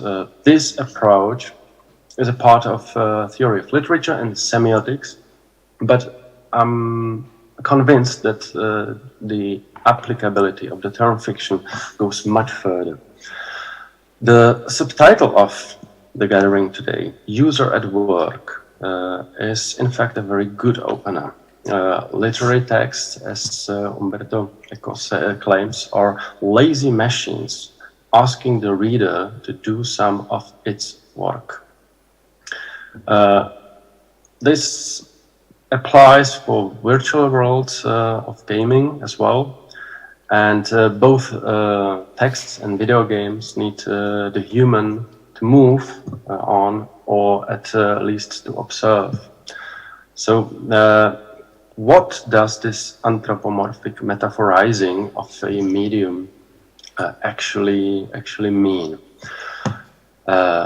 Fictional worlds as human constructs are in essence incomplete semiotic realms based in the logic of parallel, as Marcel Proust in the famous novel In Search of Lost Time says, it's real but not actual, ideal but not abstract. Actually, I love this observation.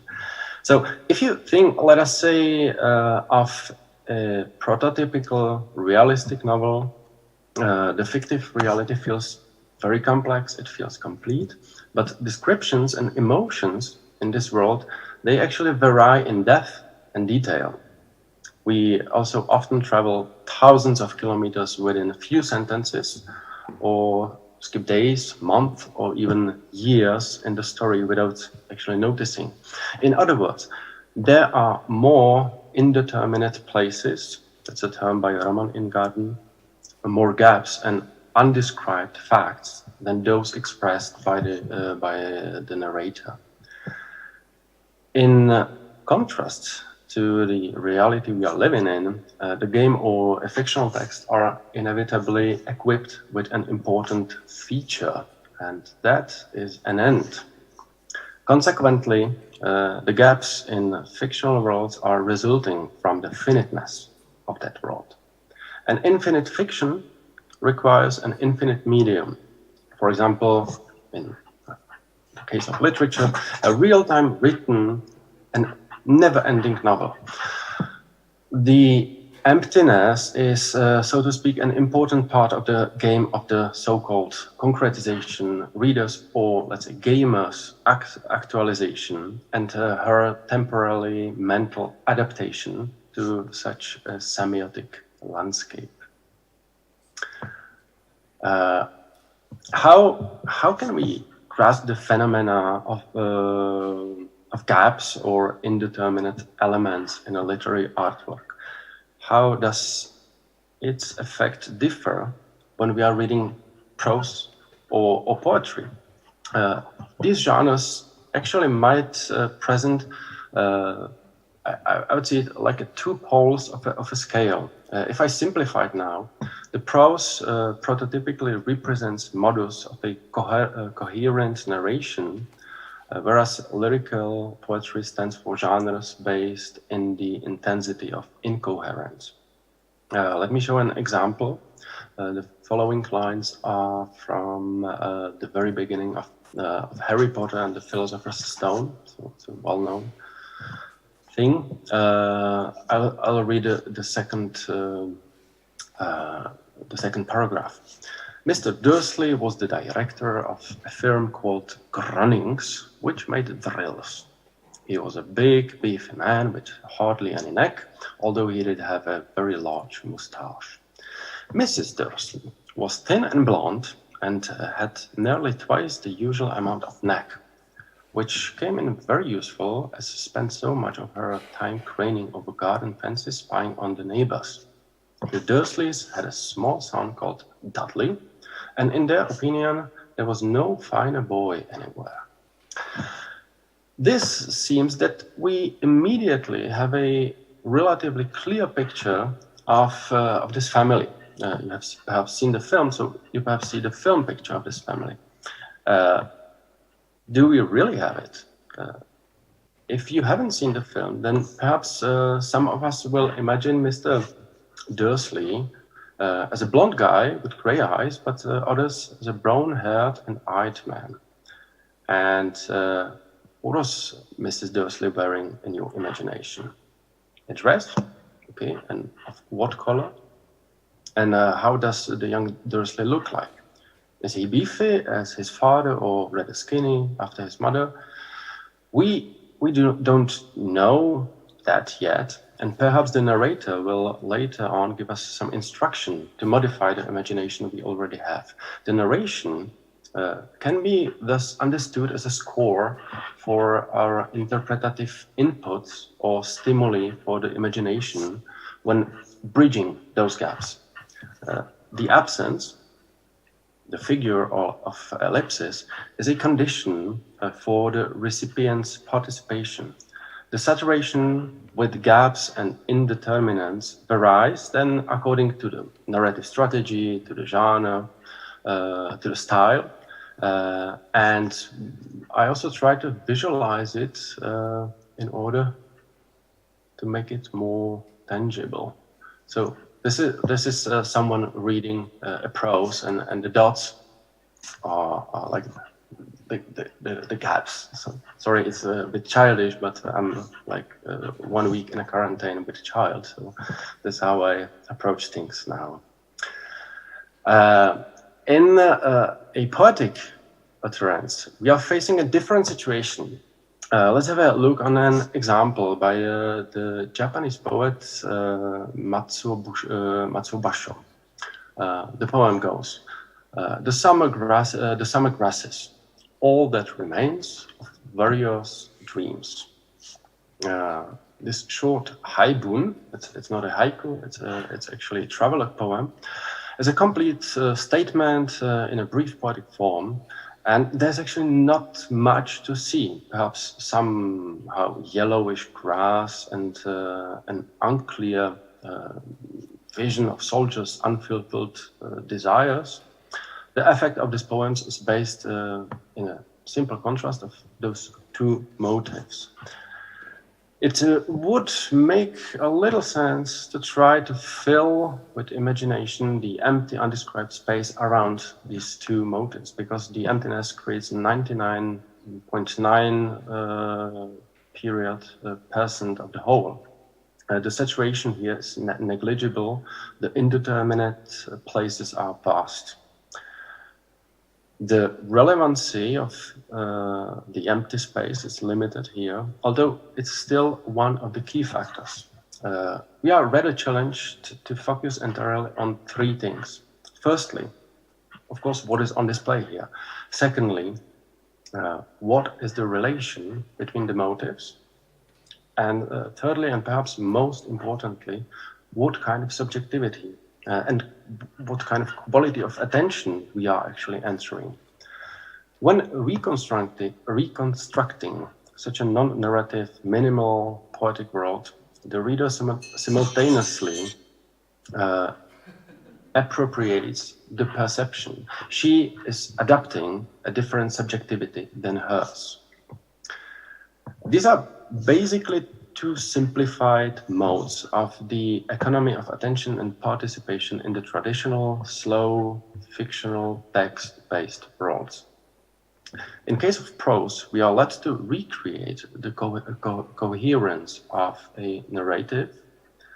In case of poetry, a model of human subjectivity. In contrast to the to video contents or interactive fictions, do texts not have the visual and audio saturation? Yet the nature of fictional worlds, which are, as I said, limited and necessarily incomplete creations, anticipates the essential presence of gaps here as well. These gaps might not be as easily distinguishable on the level of what is displayed, but I assume we should look for them on rather the conceptual level. This is, of course, a question which I'm giving over, and this is a question for further theorizing by experts on this field. To sum up, what are the functions of gaps in literary works? The empty elements unconsciously draw our attention. Yes, this is a paradox. They unconsciously draw our attention as traps do. The wandering and wandering animal of human mind, sorry for such a beefy metaphor, is guided to fall in because the gap or empty space is a very active dimension. It is a well-designed stimulus. The knowledge of the world, emotions and concepts we have or are aware of in Umberto Eco's term or encyclopedia is used to fill in these gaps, and simultaneously this encyclopedia increases with the experience we also make in the games of fiction. It is important to stress that this experience awakes real emotions and real sensibility, even if these are derived from a constructed reality. And why? Because we simply do not dispose with any fictive emotions or sensibilities. A special set of emotions for games of make-believe does not exist. So even if I right now showed the presence of the gaps as a rather technical and systemic aspect, this fact also opened the door to the ethical dimension. In the business world, a gap is often understood as an obstacle between the situation where we are and the state of things where we want to be. The gaps stand here as a form of need, and the gap analysis is a part of the business need analysis. Needs and desires, and not really, as you can see around, ideas or visions, have been fundamental vehicles and tools for marketing and politics. The gaps, as I mentioned before, are part of the stimulus design, and stimuli are neurologically the opening moment of reactions. So whatever fictions or fictional landscapes in whatever medium we create, we are also programming the knowledge, emotion, and sensibility response. Not only with what we depict or directly name, but also to a large extent with the distribution of what is not there. So keep calm and please mind the gap. That's it for me. Thank you. Thank you very much, Andrei. So I will I will continue with this concept of gaps because when I was actually listening to your presentations, which were about the Fikte and the tricks of fiction, it was I was having some similarities in these principles of immersion and interaction, and I'm very happy that you have prepared this paper, which is very close to our conference. Thank you very much. So, all right. So I will try to share my screen and my presentation. All right.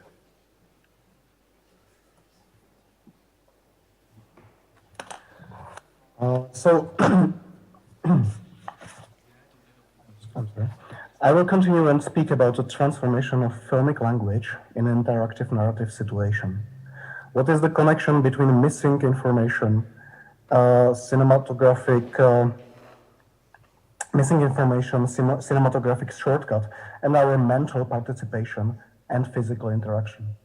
I will demonstrate the close relation between immersion and interactivity as embodied experience and advocate the principle of lacking or missing in the space-based oriented narrative.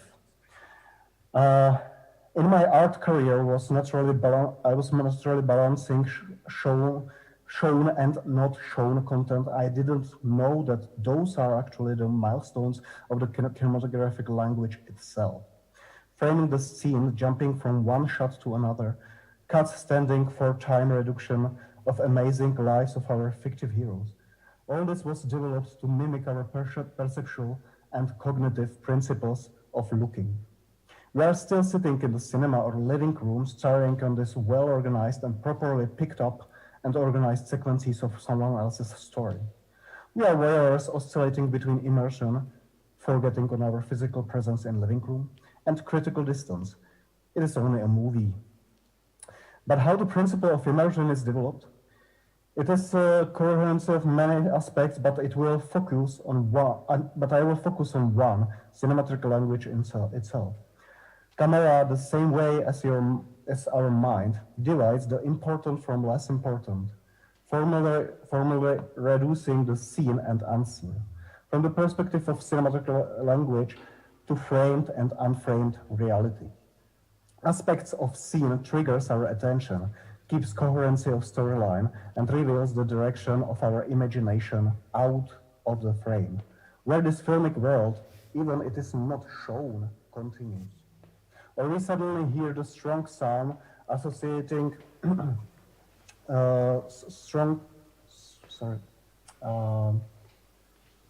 strong sound associating the airplane, reminding us the presence of an airport nearby.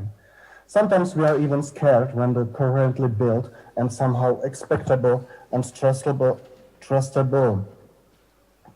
outer world of film reality suddenly surprises us.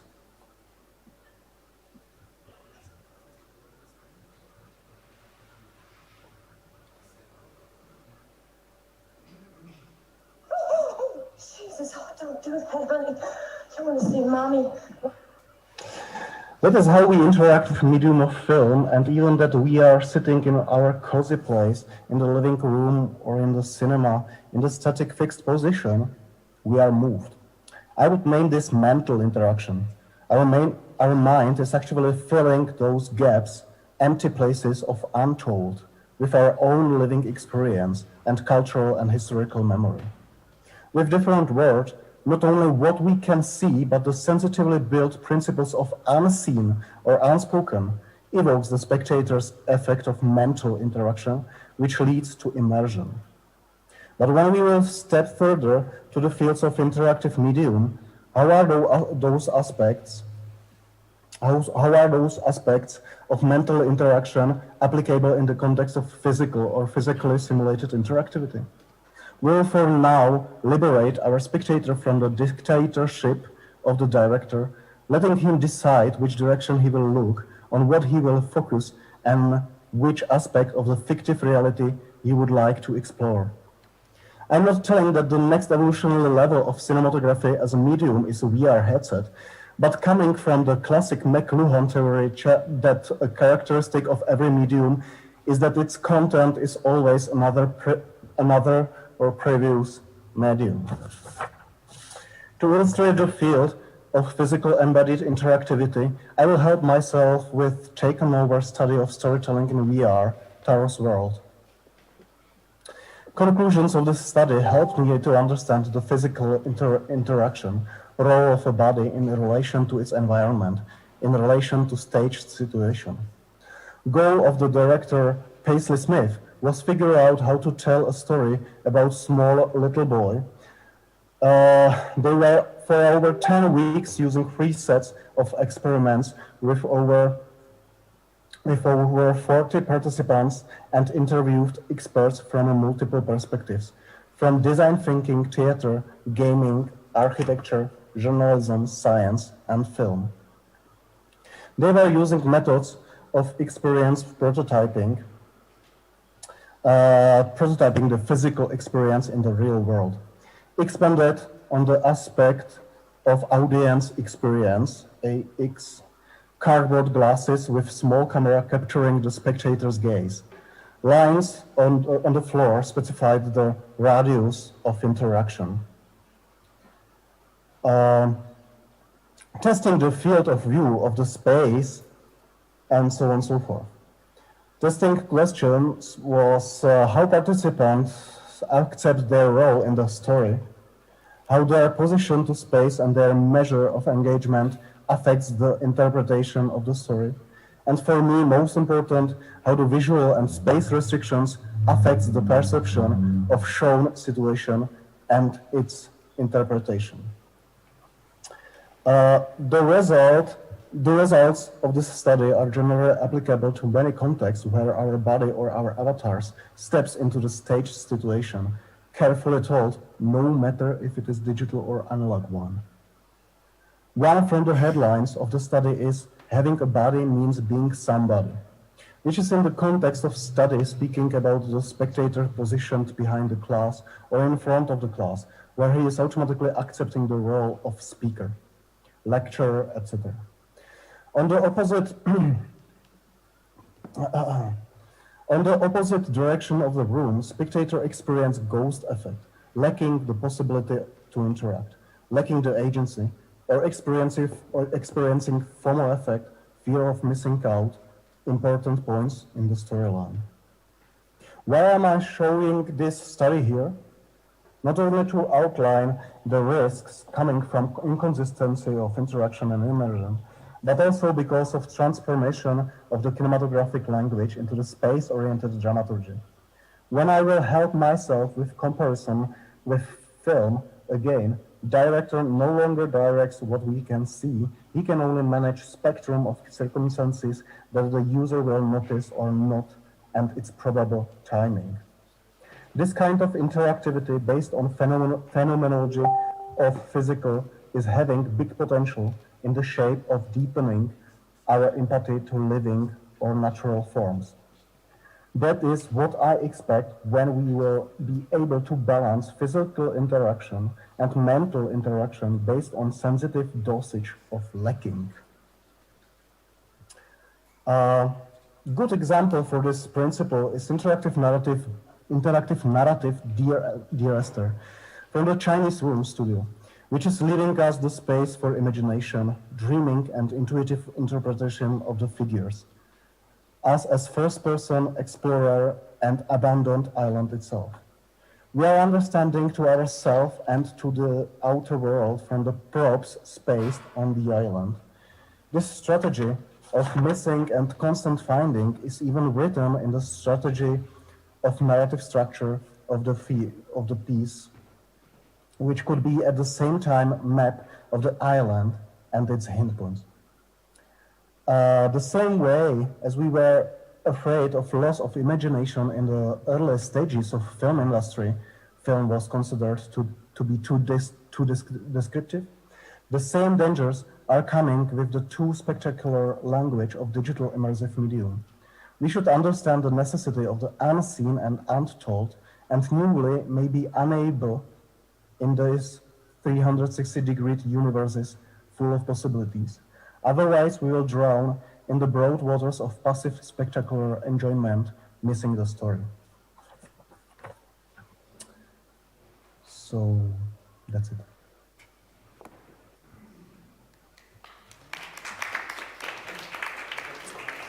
All right, and now I would like to ask or just invite, welcome the Jesper, Alvar, and take your time for your presentation. Thank you. Thank you. Can I share screen? Let's see.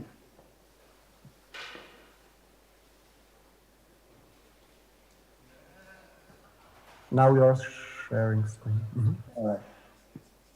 So,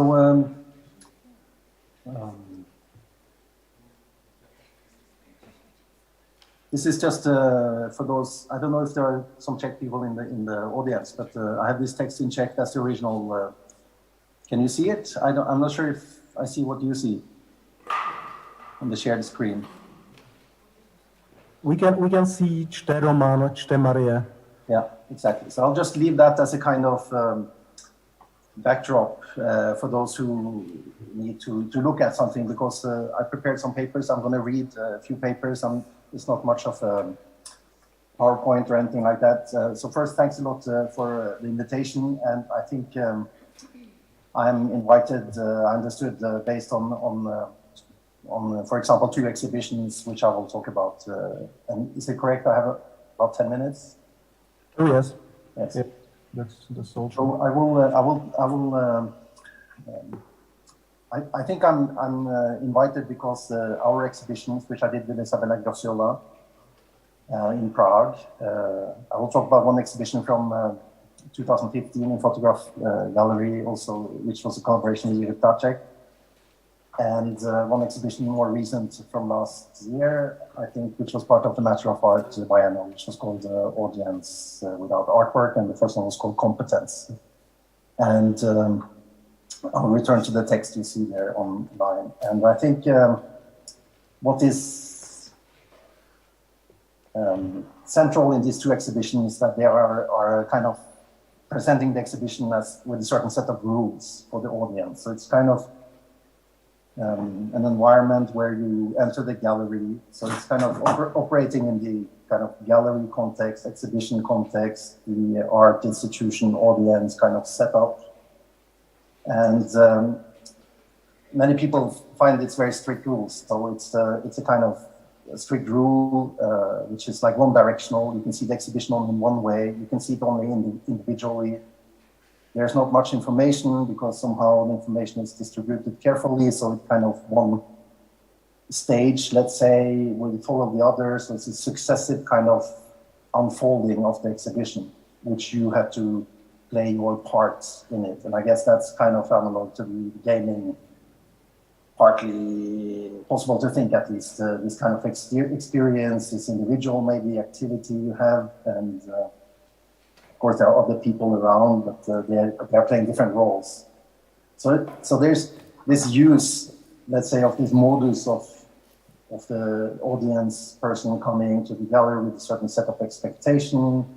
The person might be tuned aesthetically, that's ready to see something, ready to be touched by something. There's time set aside, and there's location, there's a space, there's a safe space. These installations has normally kind of a soft, we use textiles to kind of bring the gallery space into different rooms. So it's like one room at a time, but it's not like really confined, or it's kind of a soft architecture, colorful. It's an open audio, like you can hear. It's not like really waterproof anything or audio proof. It's a safe and friendly environment, I would say, those 2 examples. which I also will share some links later that you can see online, and you can there's one video I have from the audience without artwork that you can really hear more about it, and there's also online quite a nice timeline or kind of a storyboard, almost like a description of our exhibition in Copenhagen from 2015. And there's also, if you look at Isabella Grosiova on Artichoke, you'll also find the exhibition as Alibi. It's a more recent exhibition we did together in this big gallery, which is also very much about this immersive experience, controlled environment, very similar to what I described in each other. So the first exhibition was called Competence, and it was a one-way kind of exhibition. And when you enter I'll just describe, how was the exhibition like if you would enter the door of the exhibition. So when you enter the first room of the exhibition, you were told by the gallery personnel working there that in this room you would have to make a drawing. You would sit down in this over there, for example, and make a drawing of your hand. An exercise many people know from art schools, like a kind of a little bit old-fashioned. But so you received the paper and a pen, and you were supposed to make a drawing of your hand. And if you did it kind of with this kind of sincere attempt, then you were putting the drawing into a slot, like in the post office, kind of speaking with the gallery staff, which was kind of from a different side of the wall. And you would put the drawing in, you would put the hand in, and they would kind of see if it's kind of was a good enough attempt. And if you did very quick contour and just after 10 seconds you showed it, it would not be accepted. And if you did not accept this kind of situation that you have to make a drawing and hand in the drawing, you wouldn't be able to see the show. So it's kind of, well, most people accepted it, but some people maybe thought, okay, it's too much, I don't have energy for that, so they left. So then that's the only way to see the show, is to actually do those kind of tasks which are introduced to you. So after having the drawing accept of your hand, or your foot actually, you were kind of by the gallery staff let into the second room of this exhibition, and it looked like an exhibition. It was like photographs, abstract photographs. They looked like landscapes on the wall, and there were kind of 3 audio kind of headsets. You could listen, and those stories which you see on the screen is actually those stories, right? So if you would sit down and listen and look at the photograph, you could hear these kind of short stories, which was kind of tune you a little bit more into the exhibition. And the drawings, if you look carefully, most people didn't see it, but it was like a macro photos of the same paper and the same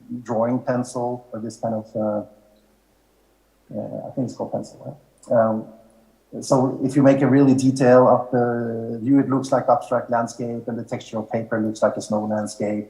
So it was so abstracted that when you know it, you see it, but if you didn't detect it, you wouldn't necessarily see it at all. So after you spend some time, the gallery staff would watch, okay, this person has listened through these kind of short stories, then they would invite you for the next room and slide open the door, kind of this kind of textile wall, and you would be invited to enter the next room, where there was only an empty chair in the room, and you were hearing maybe a voice to ask you to sit down on the chair, and the person, obviously the second person in that room, which you couldn't see but only hear, would invite you to have a conversation, and typically starting to talk about how's the experience of drawing in the first room, for example. And then the person will say, well, it's like quite interesting, I've been doing for quite a while, and then this employed person was kind of instructed to create a kind of active imagination. For example, can you imagine the drawing of your hand suddenly taking a shape and coming into the space in front of you, and it will be closed maybe, and then the person will say, yes, I can imagine that, and then can you imagine that you open the hand, and then what do you see? So they will kind of assist the person to create this very short story or short kind of conversation, where the audience then, or that person sitting there would be kind of pushed a little bit or assisted to create a certain unexpected improvised story based on the experience of drawing, for example, or something else, but mostly is that. So after 10 minutes of this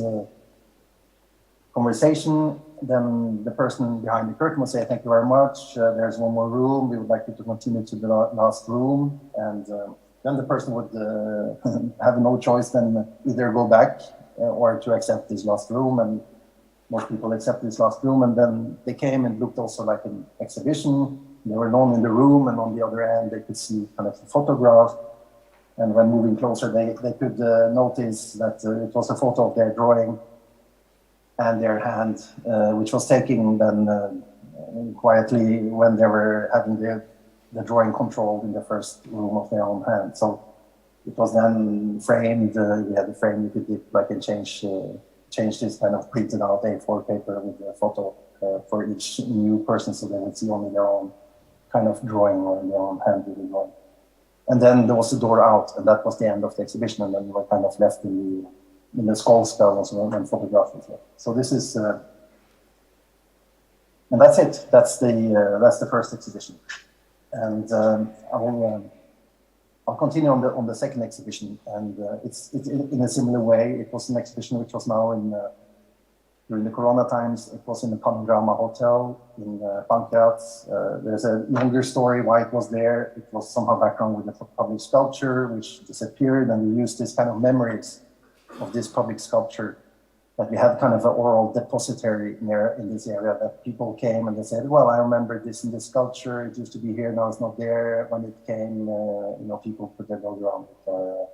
Or we used to play on that plaza. It was in Budovitsky, where is this big shopping center, like the same architect as Kotva, kind of a furniture store at the time. So this sculpture was our kind of leitmotif. We started to research it, and I don't have time to go into that. But so again, you can imagine you come to the exhibition. It was in the old casino in the Panorama Hotel, which is closed for several years, and they offered to use this casino, which we again rebuilt with textile walls, and so you had like the reception, first room, and then the second room, a third and fourth and fifth room. So when you came, you'll be asked if you come to deposit a story, a memory, or to see the show. And most people at that time came to see the show. So people were also asked to go one at a time, and then go first to the first room, where they would find 5 drawings on metal plates, like a print plates, but that's not important now. So, and with these drawings, there were a short description of these kind of selectively selected 5 short memories from this collection of memories of that sculpture. So one of those were, I remember we used to play there, and I leaned on it one time and it cracked, and I thought I broke it, and it started, I can't always think about that. Or another was that people used to tie dogs on it because it was outside the main entrance, or one of the main entrances, and I remember that, and so on. There were 5 different memories. So people were asked to spend 5-10 minutes in the first room and select one of those memories. And without them knowing, it came like after 5-10 minutes, it came another person from a different room and invited them to bring that metal plate to a room, new room, where it was a small lamp and table and chair. And that person were having a conversation and asking them if they could reiterate for themselves this memory. And then the person said, yeah, I choose this memory, and then said, la, la, la. And then the person was saying, I'm employed here in this exhibition to transfer this memory from this kind of episodic memory you just recounted to a kind of somatic memory or somatic experience, to transfer it to the body. So can you imagine any place in your body that this memory could be located? And then the person would say, well, maybe in my shoulder, left shoulder. And then the person said, if you accept it, I would take you to the next room. And the next room, there's a kind of massage bench or a bench and a chair. And I'm a trained physiotherapist, and I will do this transfer with your agreement. So again, most people agreed to that, and they had like a 3 or 4 or 5 minutes session, kind of abstract. We didn't want it to be massage, so we asked the person who has experience with bodies to do it in a way which doesn't resemble like a massage. And so that happened, and after the people got this kind of surprise last chapter of being touched. Especially during this corona, it was a bit extra unusual, but somehow safe enough. And so then the person was let out. And that was kind of the experience. And then the person who did the job of like this transfer, let's say, of this episodic memory of someone else to implement it in a more kind of bodily way, was taking some notes, like, well, I had this person and she was wishing to have it on the left shoulder, and this was my experience. So we also asked these people working there to kind of keep an eye on what happened. And so I'm almost finished. So this is then a question, where at this point, maybe is the location of the artwork, because people leave and then they might be surprised at first it was about this sculpture, and then it was about these other people's memories of that sculpture, and then it was somehow internalized when they left and was kind of puzzled maybe, or needed time to absorb and digest and what happened. So thank you very much for your kind attention. That's what I had so far.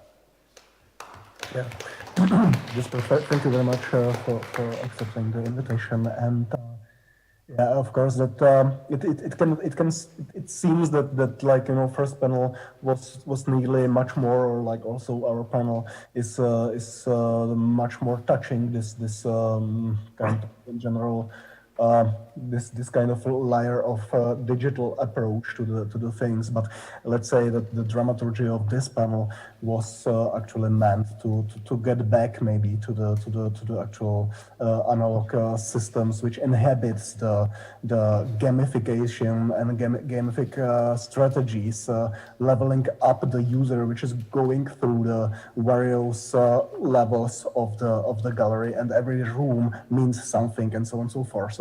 So I was having this sense of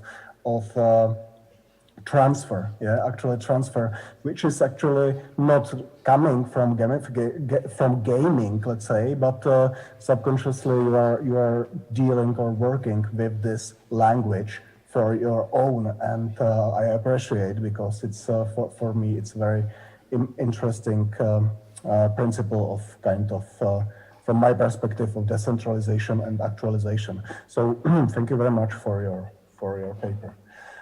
John, thank you for coming. You can start. Thank you.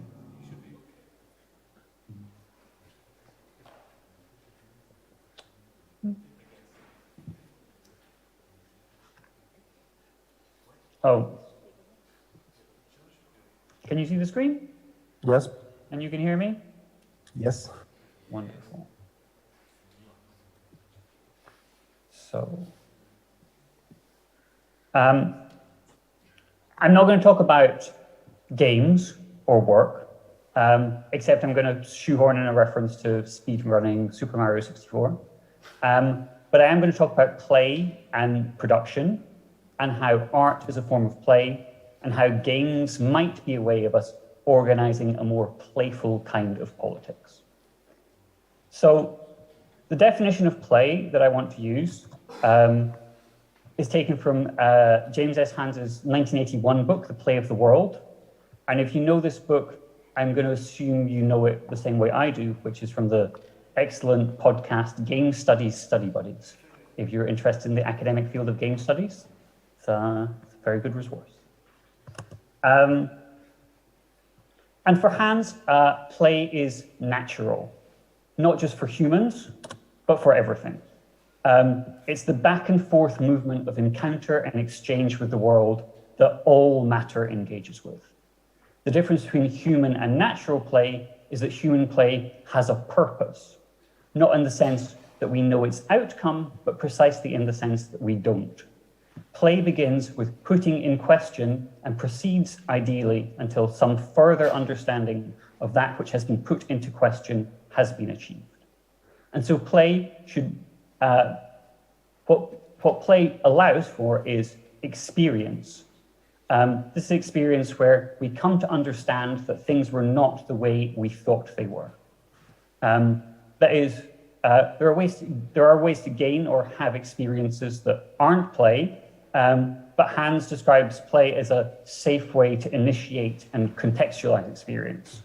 Play is an experiential mode of confirming or denying the connections we make with our world, and all experiences within such a mode confirmed or denied in the playing out of the experience, which means that we play to find out if we were right about our assumptions, and if we were wrong, that's okay, it's just a game. And we always have to test new assumptions that result from play, because if we don't continually return our assumptions to play, or start playing with these new assumptions, then play becomes boring. The experience always has to be new, otherwise we don't want to play anymore. Play is an activity that continually tests the boundaries and the limits of the world and of ourselves as the player loses themselves in play. And so for Hans, play is fundamentally play with structures. Play as an activity is constantly generating new structures, and it's only through play that the structures we live by can grow and change. And the result of play is a structure, a framework or order that have been confirmed or denied by play.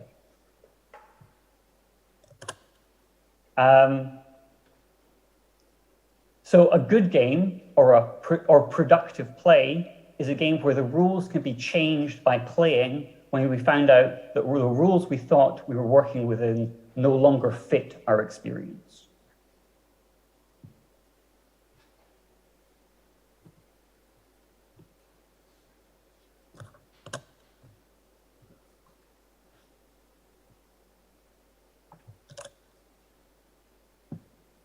Play is not work, but it's also not science.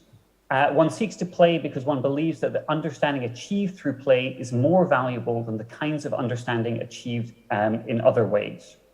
For Hans, beginning in the 18th century, the scientific method replaces verification by common sense, authority, and prejudgment. And those activities and disciplines not amenable to verification through reason and scientific method increasingly lose their status as having truth value. Though, as Hans points out, and as we know very well from Bruno Latour, scientific truths are much more reliant on common sense, authority, and prejudice than scientists usually like to admit. Art or aesthetics still relies on common sense, the census of the community, that is a shared sense or a shared understanding. Because it's common, because art is common, it sits between people in a way that is neither subjective or objective. With art, because it is play, the focus is on the activity and not on the subjects or objects involved. And the redefining of boundaries that happens with play requires a temporary suspension of exactly where the edges of subject and object are, the edges of the world and the self. Common sense, or even consensus, requires shared agreement and understanding. So when we play together, and that play could be in the context of a game, or it could be in the context of art, we find out together if things were or were not the way we thought they were. And when we play together, through games or through art, we can produce experiences that alter the way we see the world, that risk, so they risk, for example, our sense of self, but without the threat of violence. And so, yeah, Hans talks about how we can have experiences like if we burn ourselves with a fire, it's an experience, or but it's not play. You know, if we get eaten by a bear, it's not a game anymore. It's not play. It's still experience, but it's we still will come to understand the world differently, but it's not through this context that play gives us. But if we're playing games or making art, it has to be set up so that the structure or the rules get tested through play and can be reset by the players before we play again. And so I think hopefully this is like a fairly recognizable description of the process of making art, right? We have assumptions, we have structures, and through the process of making, we find out if those edges, if those boundaries, if those structures were real, and we try and redefine where those edges, where those boundaries are. And that's kind of like something that certainly, yeah, I think is quite a common experience or a common understanding of what we do when we play by making art. We're like, We're pushing against boundaries, remaking structures in order to create experiences that change how we see the world. The difficulty, and we could say the limitation of play when confined to games, or the limitation of play when confined to art, is that even if we change the rules of our game, we're still within the structures of the game, of a game, or within the structures of art. The rules and boundaries are in place at a higher level or a broader context. Hans's argument is that we shouldn't limit play to games, but recognize that play is fundamental to our relationship with the world. But that means that the playful remaking of structures can't stop with the game or can't stop with the artwork. Playful engagement with the world, playful politics is productive. It changes energy. It's productive in the sense that it exchanges energy and matter. Matter and energy are exchanged and transformed, but it's not purposeful. The direction of play is always in question. So it's not, we can have an orientation, but we don't have an aim. We don't have an outcome for it to be playful. Otherwise, it's work. If we're working towards a predefined outcome, it's work. The play is in the sense where we're doing without necessarily, while being willing to question what the outcome will be. And I think that's where I wanted to end it. I think that, I guess, for me, the important part, which I possibly skipped over,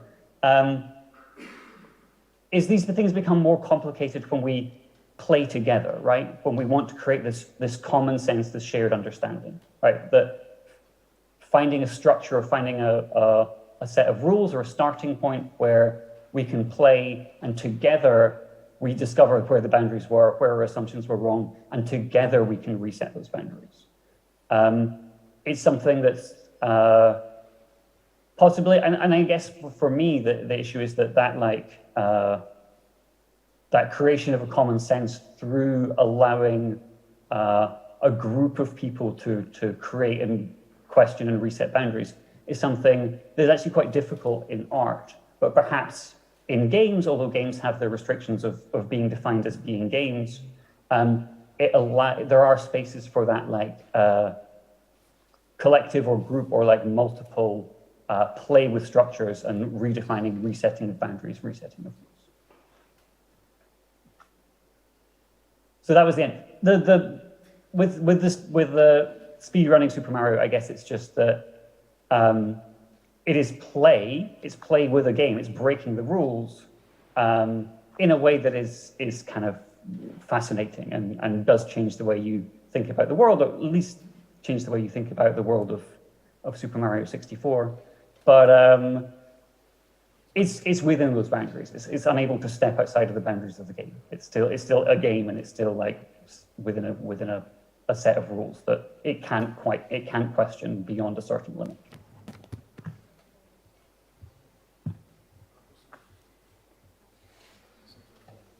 John, thank you very much.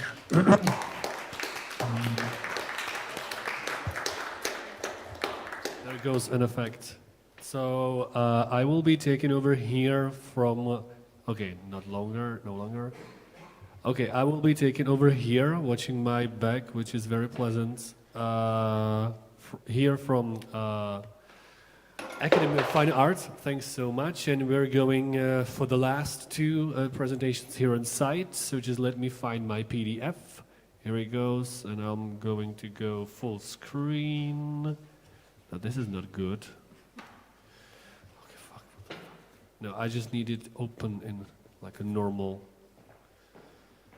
Adobe Acrobat. So.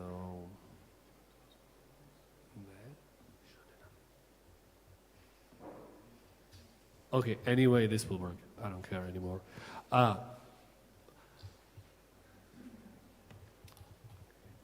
Games are systems of rules with procedural rhetorics as Probo Ghost, with their ability to express ideas through their systems of rules. This ability of games to work as representations through rule-based systems, meaning if something, then something. Think about how civilization awards you points for conquering new lands and what that says about the nature of imperialism or even the very abstract idea of building a civilization. And of course, this is not without aesthetics, and procedurality is not like unique to games per se, but it is an important perspective, one strong facet they share as a media form, and we need not to have a modernist itch for clear-cut definitions. And in a climate crisis and blockchain capitalism, we are faced with systems that are far-reaching, too wide, too distributed, too abstract to grasp from a single person's point of view. And my question is simple and yet so complex. How could we approach these hyper-objects? Yes, that is a concept used by Timothy Morton. And by these hyper-objects, I mean global oil flows. I mean Suez Canal disasters with ripple effects on supply chains and workings of urban capital we are faced every day. We traverse the city to get to some gaming conference. So I have a thesis number one. Games can model our world's dynamic systems in a more hands-on, tangible, accessible way. Perhaps more tangible than a book, graph, or, I'm sorry, static fine art can do. Obviously, games cannot solve everything, but they can be indispensable tools in our arsenal. They might help us to think about future as well. So take, for example, Paolo Pedercini and his moniker Molindustria and his game Nova Alla, a game where you embody an abstracted urban capital, that's the, not sphere, Krychle, cube above the city, and its perspective and an effects on a city. Or his reverse city builder, as the original tagline says, Lykinia, or Lykinia, I'm sorry, the word is too tough. Desolate planet, a quest for eco-aware rebuilding of a civilization using unknown materials, forcing you to reckon with an alien ecosystem you have to attune yourself to. This is where speculative turn becomes procedural. To me, it sounds a lot like a medium designed by Keller Easterling, where we have to look at the infrastructures that underlie the space we want to intervene in. Medium design has a lot in common with game design, it turns out. Affinity towards future and different life forms and different systems is not only procedural, but also embodied, mediated through avatars and interfaces. All three rhetorical modes creating a unique set of affordances. In a game, every creeping thing, from Alex Duncan, you first become a fish, then a fly, and then a caterpillar, each with a special set of sensory apparatus and a simple goal to feed or mate. The twist is you have to mimic the movements of the organism with your mouse, from zigzagging with fins to contracting and releasing your caterpillar body with only purple traces of pheromones in dark to guide you. So thesis number two is the speculative and obviously political potential of games extends well beyond the procedural boundaries, incorporating the gamer's phenomenal procedural avatarized body. The abject nature of being in a game, that was a paraphrase for Alfie Baun, extends well into the situation of avatar disidentification. I am somebody else, says Arthur Rimbaud, but in this rift, the interesting things can happen. I can be forced to reckon with the irreducible secrecy of other forms or with my own gender situatedness. As Galloway's, thank you. As Galloway's countergaming or various queer play strategies, we need to take, as queer strategies say, we need to take into account the erratics of play that make us come not only through controllers, see Queer Game Studies reader book if you want to know more about non-heteronormative modding of game peripherals, but also in game as well, when we land a multi-kill in League of Legends later today. And now at the Metaverse and Roblox and Fortnite and all these ubiquitous virtual worlds, do you already see the pattern? And now add glitch feminism and its break with digital and physical dichotomy. Game, non-game dualism shatters too. A place to not only experiment as subjects, but as dots in the dynamic algorithmic network that wants readability so it can integrate us into its business. We now have a space where procedural affordances meet embodied, mediated through objective avatar dancing on the floor of Bretonic computational reality. But there is a subverse to be found in a loot box still. Thesis number 3. The way out of the commodified metaverse is through. Thesis number 4. Go play and wonder. Thank you.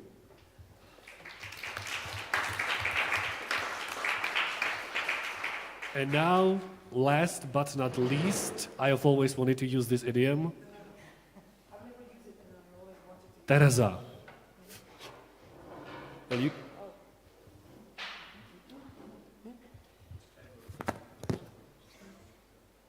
Thank you. That was super fast. I never expected that it will be so fast. Okay, so speedrun, yeah, speedrun presentation. So, hi guys, I'm the last one, but not the least one. I'm a researcher from Charles University in Prague and Firmic. And to be honest, I'm the only game studies researcher today. So I will talk about something a little bit different, but still connected with the topic, and the topic is virtuality and materiality, etc., etc. So basically my research is mainly about our relationship with an avatar and different levels and different shades and different intensities we have or we want to expect. And when I was doing my recent research, I was thinking about different questions, like, for example, what do we feel? Why do we decide to play, I don't know, huge macho men when we are females, or vice versa? Why do we feel so many emotions when we play somebody who looks like us or somebody who doesn't look like us? So I kept thinking about this question, and I realized that maybe I think, and I'm pretty sure I think that every experience, every relationship we have when we play game is basically queer in the principle. And I'm not talking about subversive reading. I'm not talking about some very special queer approaches. I'm talking about very mainstream, very heteronormative approach. And still, I believe it's a queer in principle. To explain you what I think, let's start a little bit about the concept of avatar. I'm pretty sure you all know what avatar is about, but let's conclude it a little bit. It's not just a playable character you control, it's much more complicated. Let's say, very briefly, that avatar is a representation of the player in a digital environment. And this relationship with an avatar is very crucial. You need to create, or you need to build the relationship. Of course, you have different options. You can identify with an avatar. You can just like him or her, and you really want him or her to be successful. But you really need to have a very emotional relationship with an avatar. And as I said, it's not just a playable character. Avatar, in fact, is something or someone in between. So, it's a playable character. And it's also you, your identity, your fictional or your virtual body. And also something in between or someone in between. So we can speak basically about the triad of an avatar.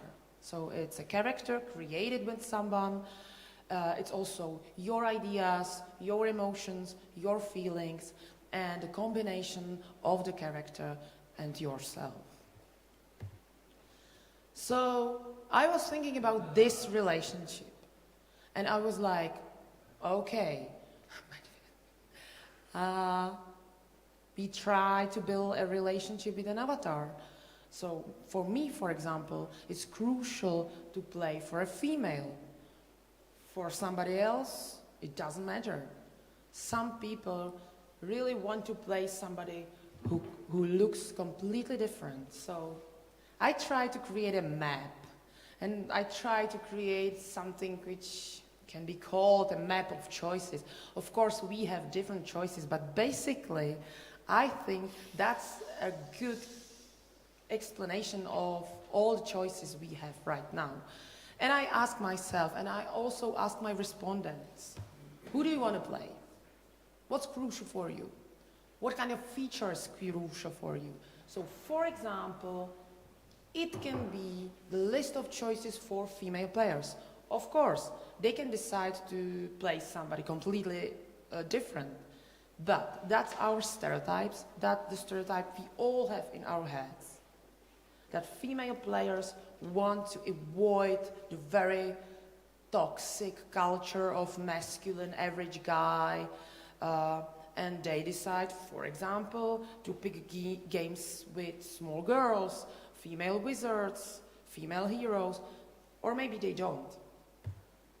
What about very classic, white, heterosexual male?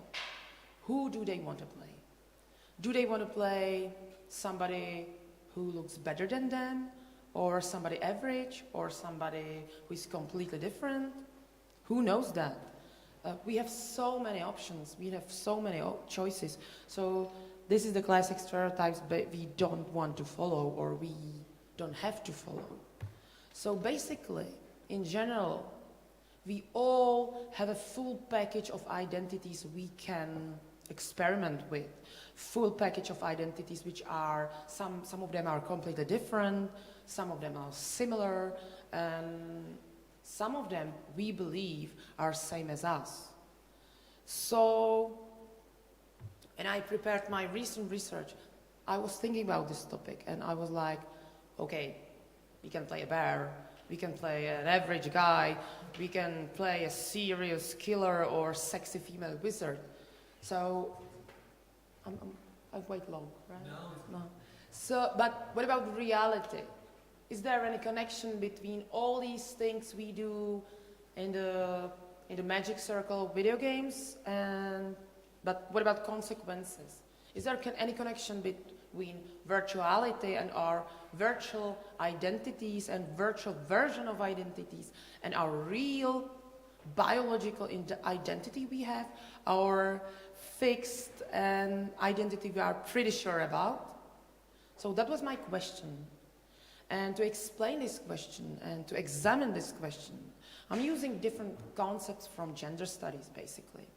I don't want to bore you by gender studies right now, but the very basic concept we use when we try to describe the dynamics of gender is the concept of doing gender. This concept is quite old, from 80s, from West and Zimmerman. So, very simply, in one sentence, you need to remember that we don't have any gender. It's not a quality, it's not the set of features, but we all do gender in everyday interaction, that what we do, what we say, what we don't do, of course, what we don't say. By all those actions, we are doing gender every time, and we re-articulate gender every day. And something similar, but much more complicated, so I don't want to comment it right now, is also performativity of gender. But I use these two concepts and combine it also with a cyborg manifesto from Donna Haraway. Again, I'm pretty sure you've heard about this concept, so very briefly. It's basically an old and very famous philosophical concept.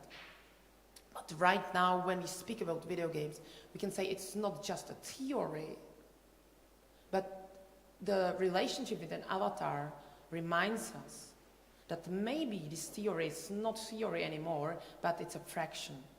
So what Donna Haraway believes is that human bodies are no longer natural. They've never been natural, but especially right now, especially in the postmodern era, they are no longer natural. So it's a hybrid between robotic and real, reality and simulation, masculinity and femininity, machine and organism, self and others, West and East. Try to imagine something like this, and I'm pretty sure that we are destroying this couple right now. So Donna Haraway, and I agree with her, believes that the boundaries and clear, simple definition of identity are broken right now. So that's my central point of my presentation, That's what I want to explain to you is that when we play a game, we want to experience fun. That's why we play, right? It's fun. We play for fun. We want to be the first. We want to finish the level. We want to jump from one platform to another. We want to destroy the boss, or we want to solve the puzzle. So that's the main goal of almost every player.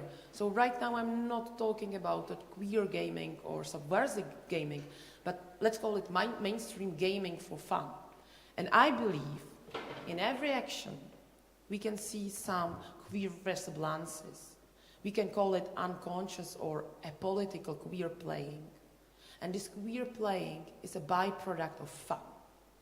So as part of building a relationship with an avatar, almost every player, even implicitly and unconsciously, performs gender similar as in social reality.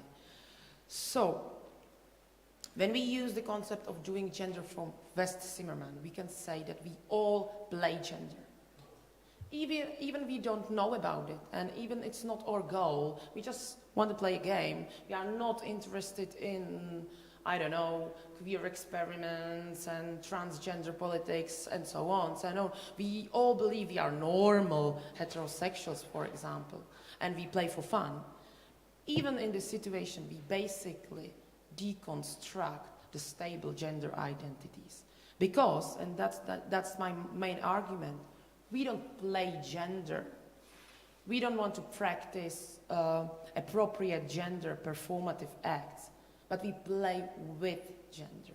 I told you, we play for fun. And that's the same version here. We play with gender, even though we don't know about it. And then it doesn't matter if you are a heterosexual guy who play for another heterosexual guy. It doesn't matter if you are a small, tiny heterosexual girl and you really enjoy playing for the huge masculine machines. In all those situations, we basically deconstruct the stable gender identities. So I have a few examples for you from my recent research, because that's quite interesting that I ask people about their reasons, about their strategies, why they choose to play for a different gender, for example, or different sexuality. And this is the slide from my research or from my interviews with heterosexual male players. And a part of different other questions, I also ask them why it's better for you to play for a female. So you can see 5 different reasons. And I'm pretty sure we are able to find 100 different reasons why to control a female avatar. But the last one is the most interesting one for us right now for my theory of queer playing. Because they kept repeating that it's interesting for them to play for female because they can encounter completely different part of their own identities. So once again, they were heterosexuals, they were normal, they were cisgender. But still, they believe it's interesting to play for female because they can experience the feminine part of themselves.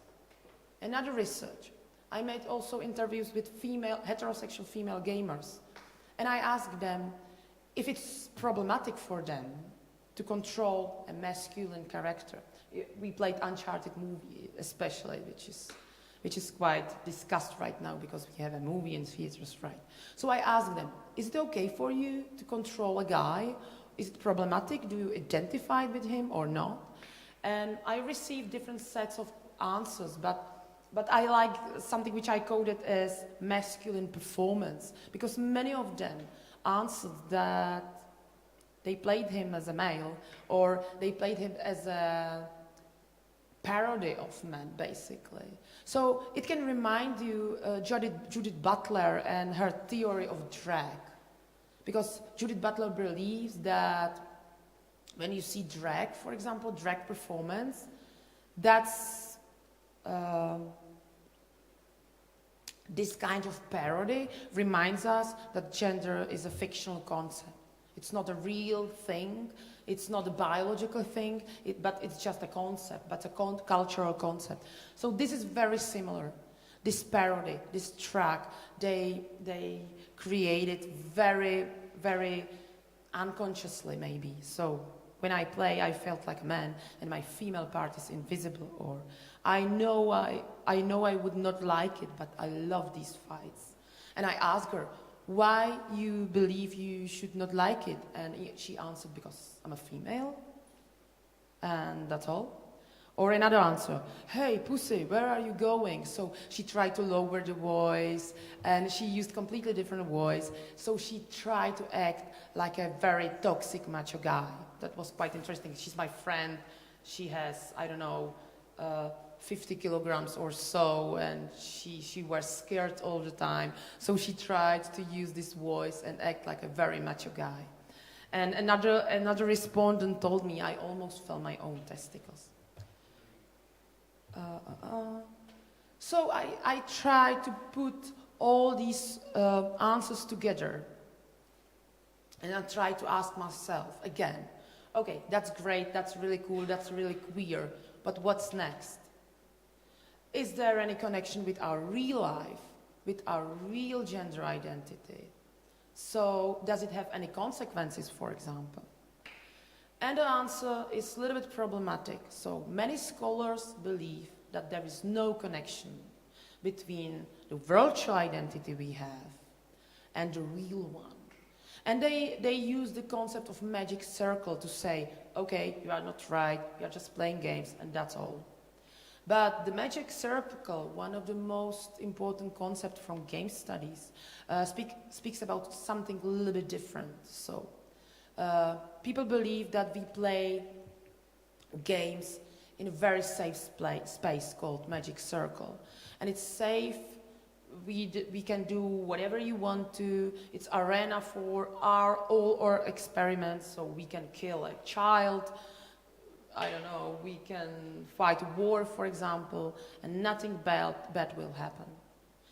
But of course, we have some consequences, emotional consequences also. So it's not true that everything what happens in the magic circle stays in magic circle. So that's a typical paradox of games. They mean nothing because it's just a game, right? But within the magic circle, they mean everything to individuals. So I'm sorry, I'm a little bit long, but I promise that's the last slide almost. So I asked myself about the concept of virtuality and what virtual really means for us. And I think the main problem with the definition of virtuality is that we all believe that virtuality is the opposite or lack of reality. It's the state of unreality. But I don't agree with that. I believe that virtual space of every video game is virtual in a very similar way as gender itself.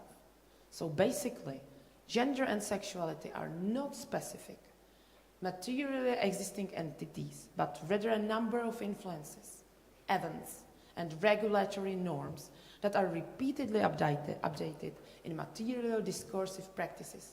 In other words, gender is virtual concept in completely similar way as everything virtual in the virtual space of video games. So we can say, following this argument, if we label our gender as real and original, and the one that happens only virtually as untrue, how do we deal with the fact of Butlerian concept of constructed gender? And then concluded, finally, I believe that sexuality and gender are virtual concepts that are updated and challenged in the virtual space of games. And after this update, they return back to social reality, in which they are still only virtual concepts. And that's all. Thank you very much.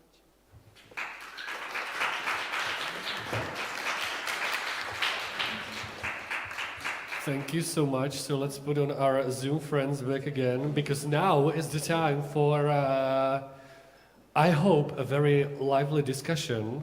So should I start or should anybody in the auditorium have a question? Come on, there's been a lot of topics. I don't know.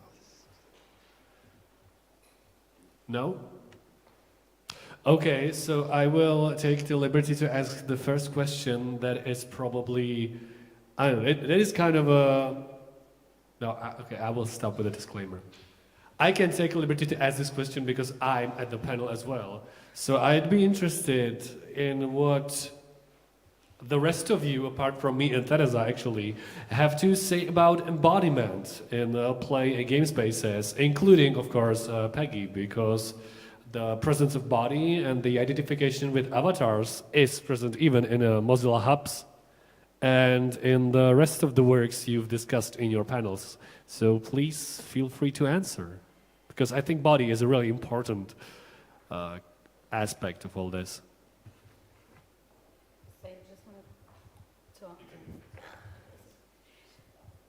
So just about embodiment in general, I mean, hearing your quotes and also kind of like checking how to deal with it and saying how it doesn't matter because of that magic circle. And that also reminded me on the discussion before when it was about what is game, like is it just a symptom? And for me the answer is actually like game is a mirror, and within a mirror of our society. I mean, we have so many references to what is going on currently, which we can relate to games. And dealing with the topic of gender or embodiment, I mean, what these quotes just show, on the one hand, they show, okay, there's a curiosity about the other gender, which clearly is a cultural construction. On the other hand, saying that and saying like, okay, you know, in some way it does reproduce these gender cliches, which has to be dealt with in a very critical way. But then at the same time, what we also have to think of who actually built these games. So who structured or designed and told these avatars how to move, what to do, etc. And then, I mean, I would say it's most likely they were male or men. So then it's again also a mirror of men, or how men imagine to be, or women to be. And then it becomes, you know, there's getting another layer of reflection into that discourse, which I think is also very important. But I mean, talking about generally about embodiment, I mean, it's something very interesting, as it's also about the question of if it is a disembodiment or embodiment. So how do we perceive it and experience that kind of process? I guess like some kind of exhibition in your spaces could also work just with the avatars themselves, like being forced to kind of identify, disidentify, or like whatever / identify when entering the space could be a, I don't know, interesting thing. So maybe is embodiment something you think about in your own curatorial digital practice? I mean, actually, for the exhibition about showing the works from Charlie Stein, there was the idea of creating an avatar that is similar to one of the figures we are showing within the exhibition. It was the artist's wish not to do that because she said it's kind of like, you know, putting mask in front of your face in a real life exhibition, and that's kind of like weird. On the other hand, what I experience on every event we have on Mozilla Hubs is that people are actually playfully changing their avatars and, you know, figuring out how they move, how the interaction changes, especially when the avatars talk or do something, this is translated differently from avatar to avatar. Yeah, you also have non-human avatars there, because I tried that, and you can be like a weird, I guess, structure. Okay. Technical something. Wow. Okay. Thank you, Artur. Right. So yeah, that was just a remark. I mean, you can be. Yeah. I mean, Mozilla Hubs has quite a range of avatars. Of course, there are some male or female figures, but you can also be a crocodile. You can be a drone flying in the air. There are also some devices or objects, so it's quite diverse. Yeah, I can almost feel my tentacles. Oh. But I'll use this as a kind of a link to ask Lucia if Lucia is there, because at Mozilla Hubs you have if I remember correctly or I saw it correctly, you have a pretty free range of avatars to choose from, and there's no paid options and stuff like that. I think, right? I think that the range is free. You can also create your own avatar. Right, so it's all free. You have something like ReadyPlayer.me, where you can create your personal avatar and upload it. And you can upload 3D file from Blender, right? Right. Yeah, because when I was watching Lucia's manifesto, I was kind of thinking about Roblox, because I don't know, for some reason I've been thinking about Roblox for the past 3 months. And it's interesting when we talk about embodiment, what options of embodiment do these ubiquitous and very popular game spaces offer when a big part of them and big part of that expression is hidden behind pay to dress, basically paywall, right? So Lucia, I know that embodiment wasn't really present in your manifesto, but how does embodiment and being avatars and being in the spaces and dwelling inside digital spaces, to be a little Pontian, come into play in your critical approach and critical project?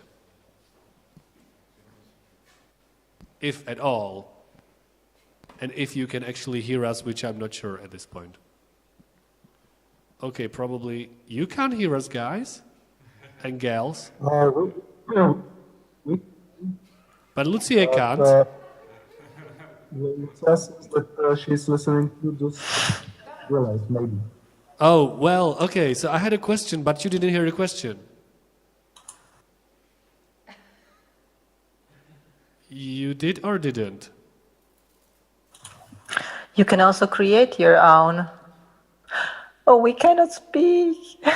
Well, you do speak, but maybe my question was lost somewhere along the ride. Oh, die hören uns nicht, oder? Yes. That's German?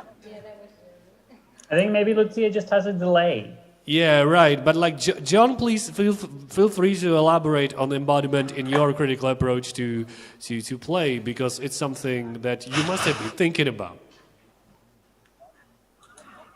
I'm going to be honest, I've never really understood the concept of embodiment. And I think there's and I don't know whether here we're are we opposing embodiment to immersion? Because people have talked a lot about immersion in fictive experiences. Is immersion incompatible with embodiment, or do they happen at the same time? How are we? What do we mean by embodiment? What is embodiment? Can someone answer that? That would be really helpful. And a phenomenal experience of inhabiting a virtual body. In this case, that would be the very. Okay, Andrzej is actually raising his hand. Yeah, I'm somehow. Can you hear me? Yes. Yes. Okay, but also in the screen, because I'm I was watching you on YouTube, and there is a lag, so I asked, and I cannot sort of hear. So sorry, I don't know where you are at now, but I had the question on me, and then I probably jumped to talk to somebody else. So, where are we?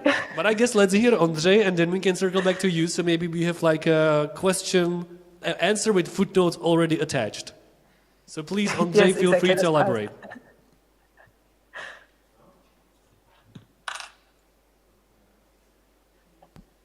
Turn on your microphone.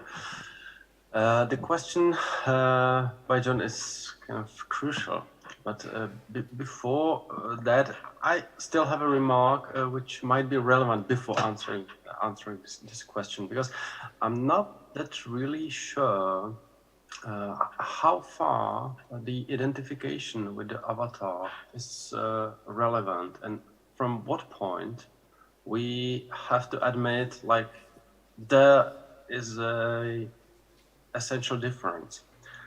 In the theory of fiction, and I'm sorry for bringing immediately this perspective, there's a useful term for this occasion as well, and that's called the ontological border. The concept of the ontological border says that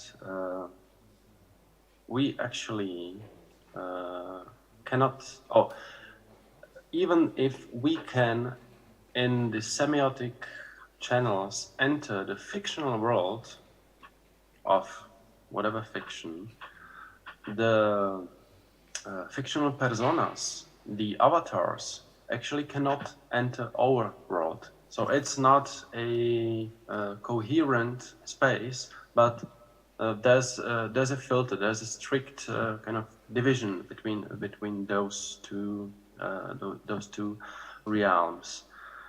And in this respect, like, the avatars are still, as far as I can understand it, are still a kind of a remote control playing tool rather than just only a figure of identification. And I honestly have to admit that I'm quite curious what Victor, you will say to this point, because like this immersive cinema, or I don't know how to describe it. This is actually a try how to embody the avatar in a 3D world in reality. So kind of close the distance between the avatars we are talking about and we understand, and the human body beyond some gaming tool, computer or whatever. But still, yeah, we are discussing something, and the basic question was raised by John. Okay, but I'll continue. You named me. From my perspective, and it's rotating because I was taking this also from the paper of Ondřej John, that this aspect of embodiment. But I think that I don't know the difference between like playing or acting or this fields, but my perspective was coming from the sense of potential of different point of view on something. Yeah.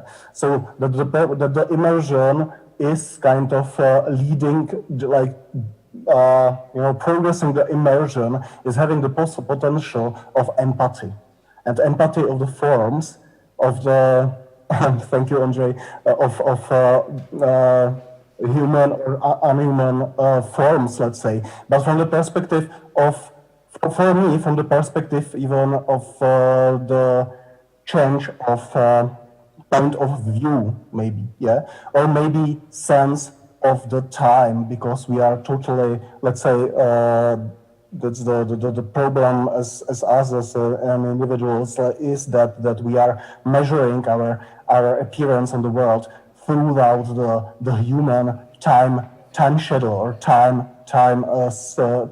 point of view, let's say. But let's say that the perspective of looking on the world from the perspective of stone, for example, then you will get much more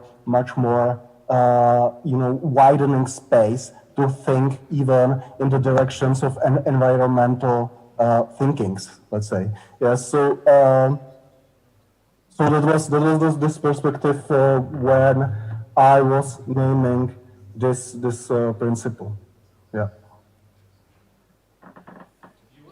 We have no virtual hands, so I don't know how to raise it. So yeah, please go ahead. And there's also a raise hand button somewhere in the atrocious Zoom interface.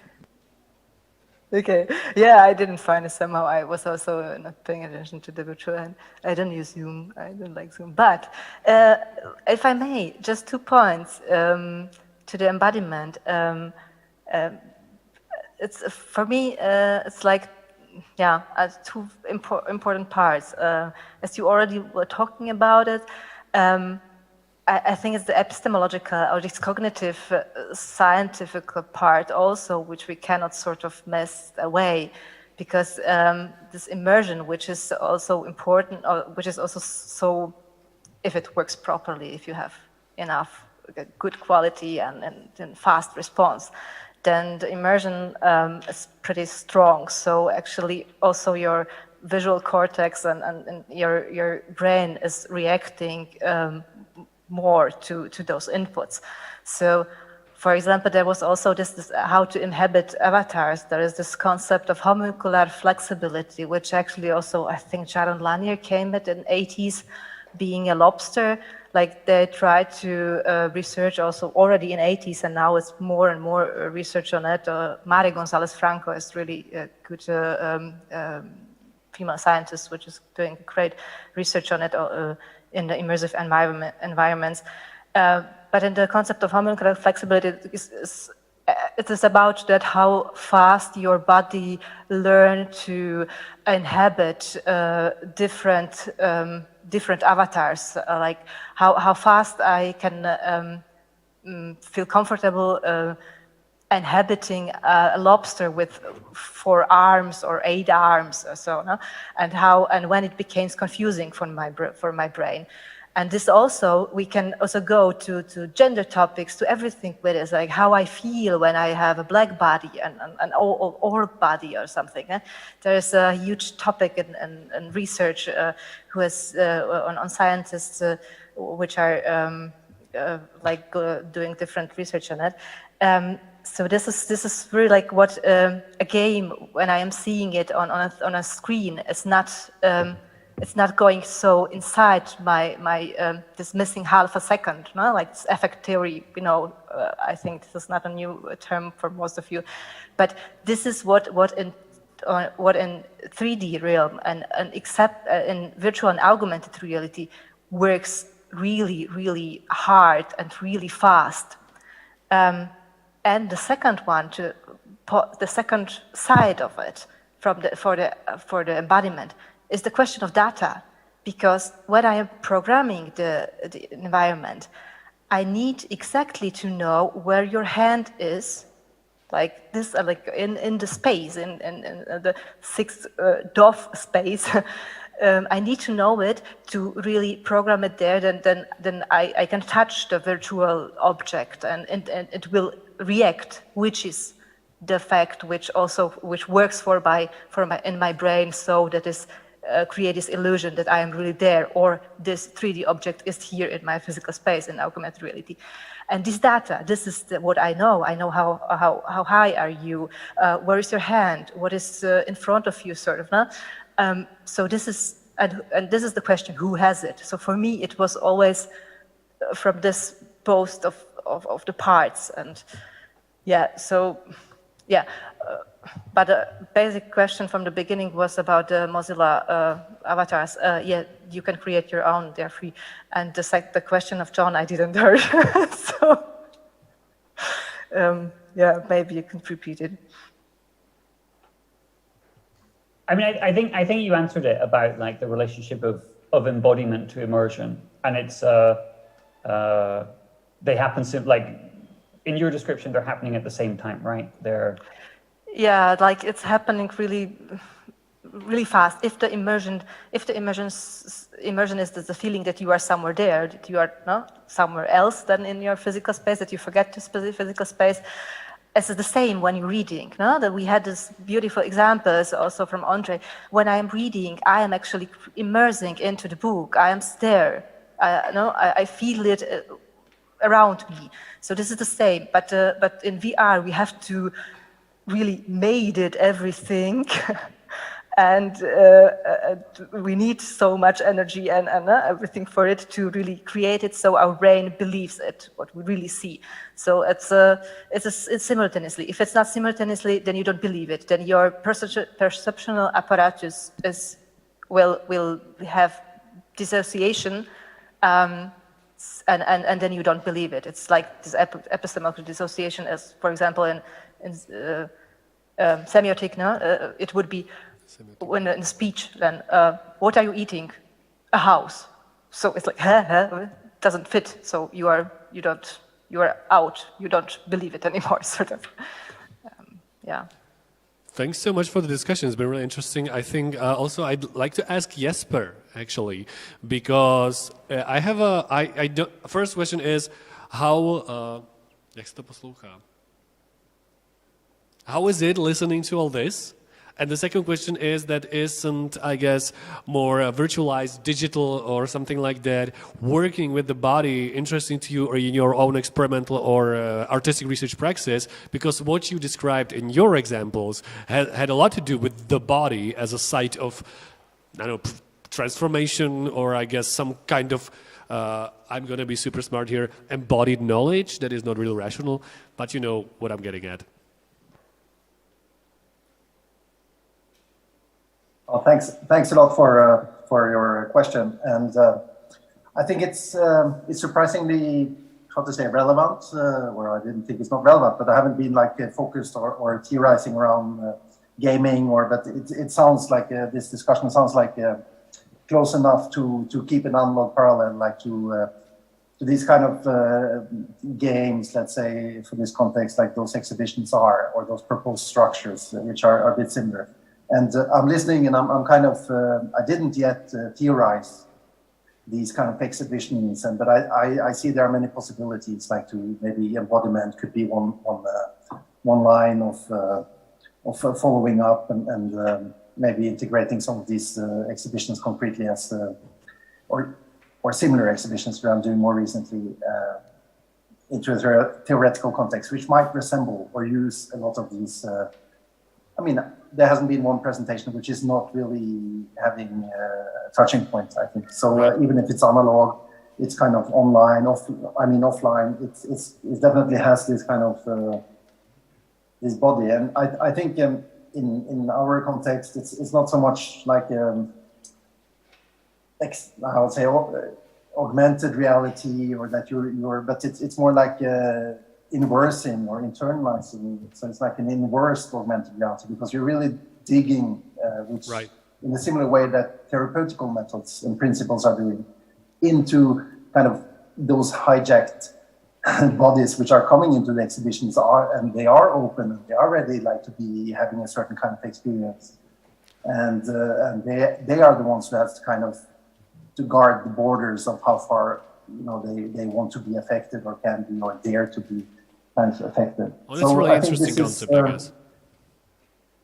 This is maybe, I don't know, like if you want to add something from your own experience, like, I don't know if because I know that you also maybe experienced these kind of structures which you are trying to manifest in these kind of exhibitions. So maybe that's not really an answer, but I think it's relevant, and a lot of these, not a lot, but many of these things, it has been material, like, I think yeah, obviously, I recognize, and I've been touched upon before, of course.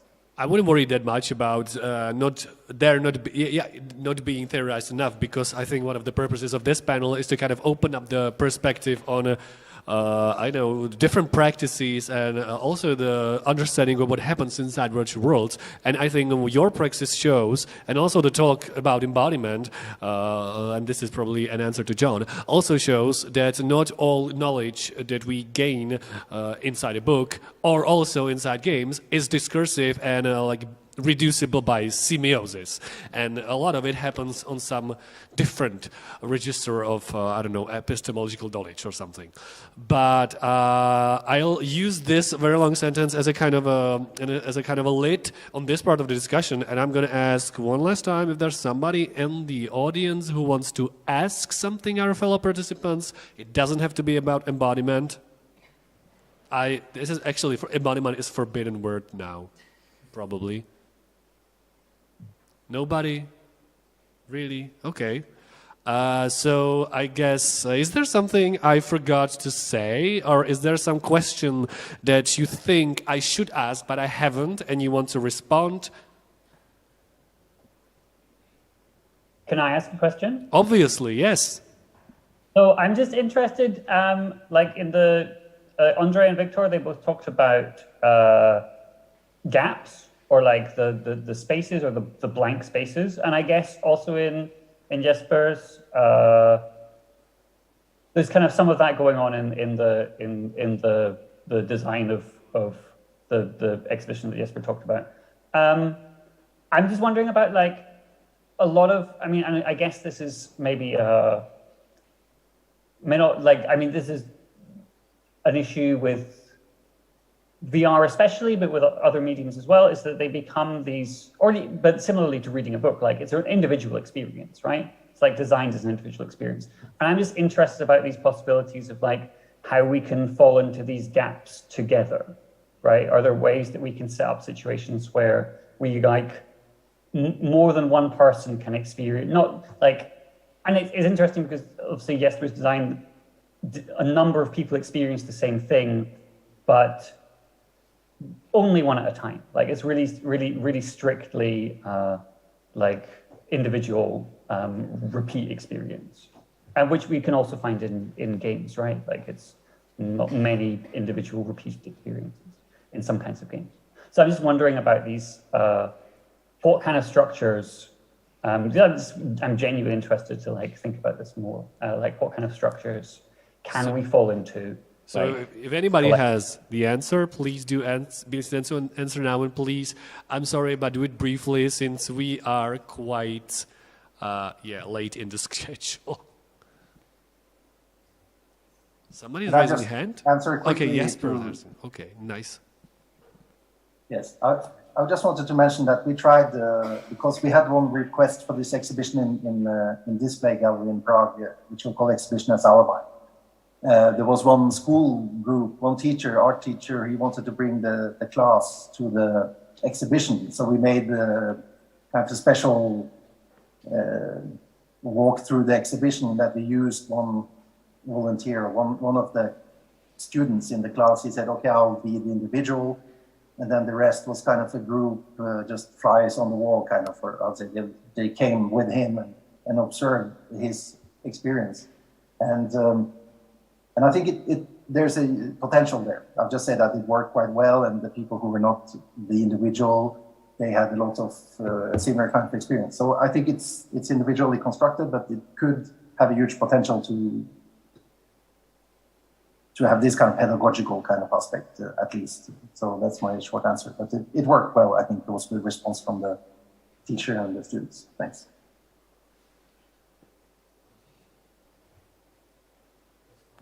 If I may jump in. Please do so briefly.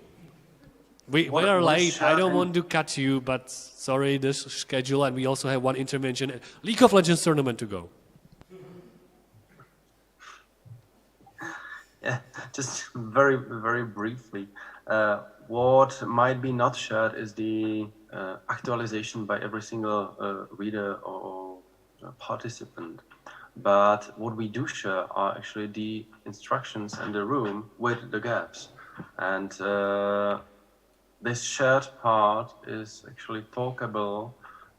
We can share the experience with the rules. You know, there are kind of books which one generation knows well, and they can share experience on it, even though everyone read it in a bit different way. But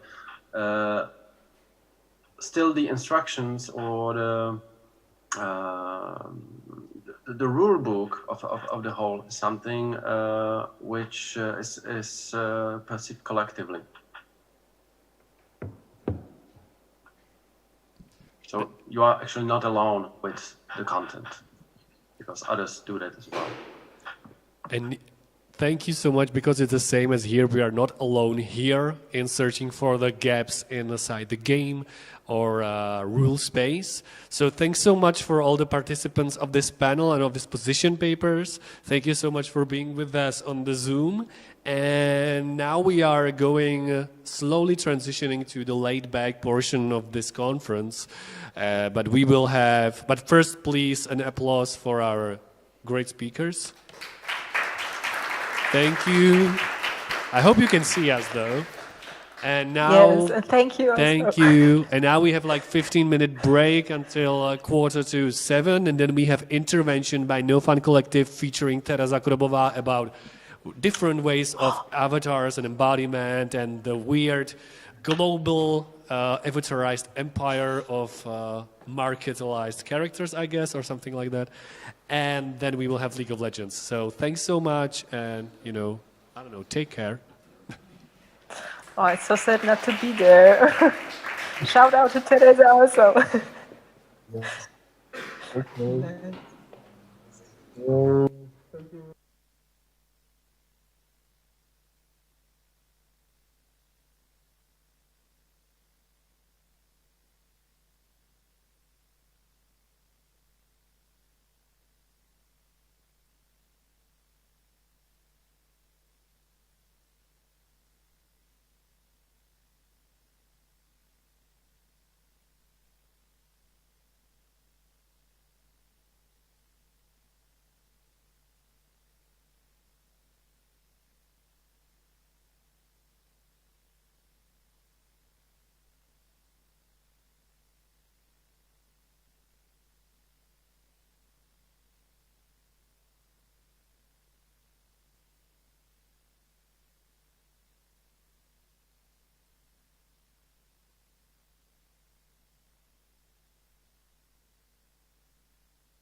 scénu.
Okay, so thanks so much. You stayed for our little almost queer seance with avatars. That is going to be a little journey through the different kinds of games characters and what they mean from our perspectives. As the No Fun Collective, we are 3 out of 5 here. That's Alex. Hi. That's Marketa. Hi. And joining us is obviously Teresa, because Teresa knows a lot about identification and avatars, as she is a researcher about this topic. And actually, I think you were the first one who exposed me to one of the first ones who exposed me to like a proper game queer theory. And just a little word about our collective. We are Module Collective, as I've read in Flash Art recently. And we not so much make games, although we do make games under our respective. We haven't yet made a game, though. I know, under our respective names and other artistic projects, but we want to kind of spread the understanding of games as queer and queering games as a method of operation. And that's what we want to do now with avatars, and starting with League of Legends. Because we will be playing this game later today, and we will be playing it as a kind of sport, but it has a pretty deep, not in terms of actual like depth, but in terms of its size, lore, and a quite wide cast of characters with a very peculiar looks.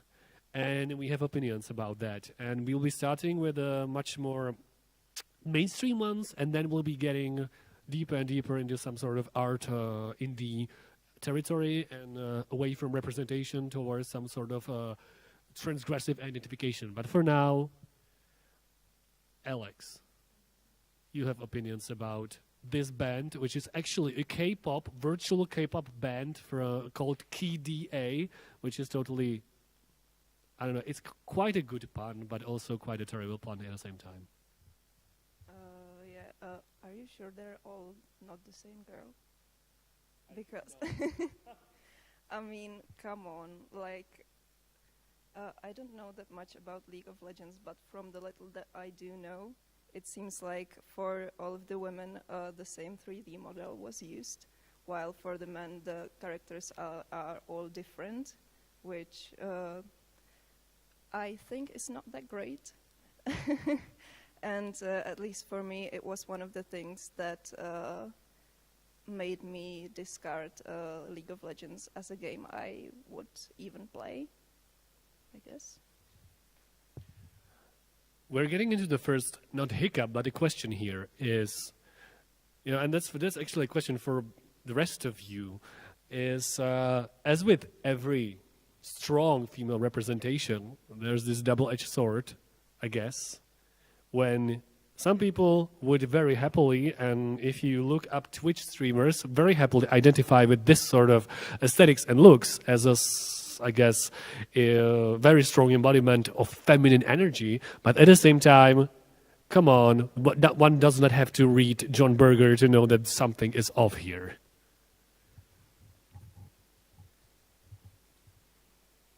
You can start if you want to. Okay. No problem. That's the quite recent approach in feminism in general, right? That it can be both at the same time. So the role model, or female role model, could be empowering and problematic at the same time. And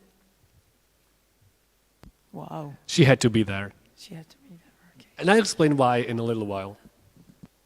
Okay, but I forgot what I wanted to say right now. Feminism, big role models. Problematic. Okay, so according to recent approach in the liberal, let's call it liberal, but also queer feminism, it's absolutely okay if you feel sexy or if you feel any kind of identification with females like this, if you do it on purpose, in fact. And nobody should tell you, okay, this is problematic, please don't identify with this girl because it's problematic, because she has anorexia and she has so little clothes on her body, so please don't choose her. Or asking developers, please don't create females like this because it's problematic and we don't like it. And according to my research also, many female players, many female heterosexual or also homosexual players really want to play characters like this because they really feel they are empowering somehow. So I think the question is, or the answer also is much more complex. I guess also it's a question of material conditions, at least for me. It's interesting when and how the production of these characters take place, right? Like League of Legends is originally American game or game developed in the United States. And it was bought by Tencent, if I remember correctly. And it is imitating K-pop, and these girls are, or girls, I don't know if that's even a proper word for what we are seeing now, but are very apparently how is it called? Like, they embody an Orientalist gaze, right? So there's also race that comes into play very, very clearly. But look at them. They look great. They are beautiful. I know it's problematic from the hegemonic point of, or from the hegemonic perspective, but they are beautiful. I really want to look like them, to be honest. And it's okay for me to identify with a girl like this, even though I know it can be problematic for children, for example, to identify with so unreal models, for example. So I can feel very contradictional emotion at the same time, I believe. Like the thing is, I don't think it's problematic to identify with these girls. Like that's not my issue here. The issue is the fact that there's no variety, and that you want to look like these kinds of girls is in itself the product of the society that creates these, like, say, me models, right? That's absolutely true, but sometimes we have a feeling that the representation of masculinity is much more heterogeneous, and that's not true, because the representation of masculinity is in fact homogeneous in a very same way. There is a trope called average guy. I also read an article about bingo created by some feminist artist, and she believes that almost every male character is also unrealistic, and almost all of them looks the same. They look the same, so they have brown color, brown hair color, they have similar body and also similar backstory. So, for example, in the bingo, you can fill the boxes like, I am alcoholic, they killed my wife, I need revenge, I have some serious psychological issues, etc., etc. And sometimes it's quite interesting to change the perspective and say, for example, okay, female characters are unrealistic and representation is problematic because they are created by mainly masculine themes still, but representation of masculinity is problematic in a very similar way. So we need to discuss it in a more broad sense, like why we want to see so unrealistic males and females in the world of video games. I guess that like really is a great link to our next game, which I think we're going to spend most of the time with. This is very uncanny that I'm hearing myself twice with a slight 10 millisecond delay. But anyway, one last remark about this very like, I don't know, this is official image of Seraphine, I think she's called, from her now deleted social media account. But apart from the fact that it kind of, I'd argue, replicates some sort of pornified look, she also was tweeting about mental health issues. And so now we are in a world where avatars that are used to market games are having mental health issues. So take it or leave it, I don't know. But the game I want to talk about the most, I guess, in this section is Overwatch. And sorry for being a little academic here.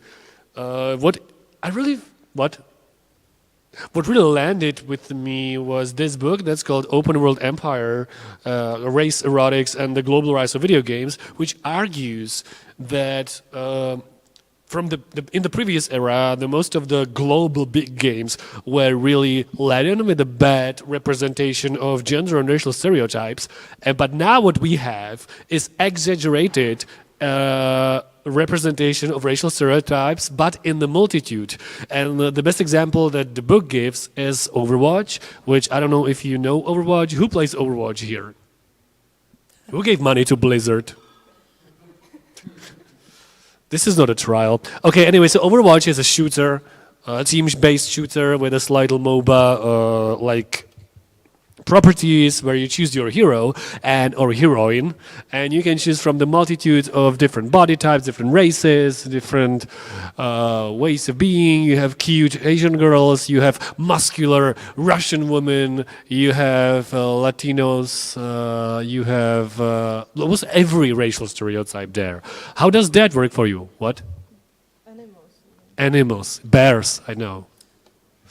So how does Overwatch work for you? Because when we were preparing this lecture, we really talked about it a lot, how it's in this weird position where it's, in some ways it's a symbol of liberation, but in some ways it's like totally giving in to some sort of stereotypes. Yeah, so exactly, like Overwatch is in this weird sphere, where it tries to market to some minority groups, but even the representation that it provides is kind of botched in a lot of ways, and honestly, yeah, like I'm not sure who writes those characters, if it's like because the people who represent the minorities don't actually write the, but. Sorry, I kind of lost. Yeah, so for me, the interesting thing about Overwatch is that like the typical like incel male gamers really hate the game because it has some representation, but also people like me who want to see representation in games hate it because it feels like it's marketing, it feels ungenuine. Yeah, I think what's important to say is that this character, she's called Tracer, is canonically queer, which they like revealed in this lore supplement. And now we are in the dilemma if this is actually queerbaiting or if this is actually really important and liberatory for some people, and it definitely is. I guess both. So is she explicitly homosexual? Yes, or maybe bi. I'm not sure. She's a lesbian. She is a lesbian, but it is explicit, but not within the game. It's in in a comic, I think it was. Like she has like 2 voice lines in the game. I think that that imply that she's gay, but when you do play the game, you won't notice it unless you know about it beforehand. Because that's the thing, also with this book, and actually it's really on point, that what we're dealing with here is not just some sort of semiotic representation where we read, okay, this character is canonically trans and Latino and whatever, but those characters, especially in Overwatch, also embody those racial stereotypes through their bodies. So we are engaging with the stereotypes through playing and experiencing those bodily sensations. Erotics does not evade Empire by focusing on the body, but through the body it makes Empire's presence palpable. Empire obviously is like westernized gaze of like global video game market. And it argues very, I guess, cynically that Overwatch especially is like a very, very refined marketing product, where it is like it seems like it's a super global game for everybody, but in fact it's still underlined by a lot of prejudices. Yeah, exactly. Like what comes to mind for me was controversy about one Symmetra skin. Symmetra is an Indian character in the game, and there was, it was a while ago, like 3 years ago maybe, when they made a skin for Symmetra that was inspired by an Indian goddess, and it was extremely culturally insensitive, and it was a controversy, and then they removed it, thankfully. But it really shows you that the people who make the game don't actually really care about the representation. They care more about marketing and capturing people's attention. Before I return it to you, because you seem like to have something to say, I want to be a little devil's advocate here, though. And I want to argue, as this book does, I'm sorry, this is really based on this book, but as this book does, it invokes Susan Sontag's notes on camp and different thinkers who deal with camp and exaggeration as a style. And like, it's definitely there, like, Overwatch is super campy in a sense that it overdoes all the things. And this book actually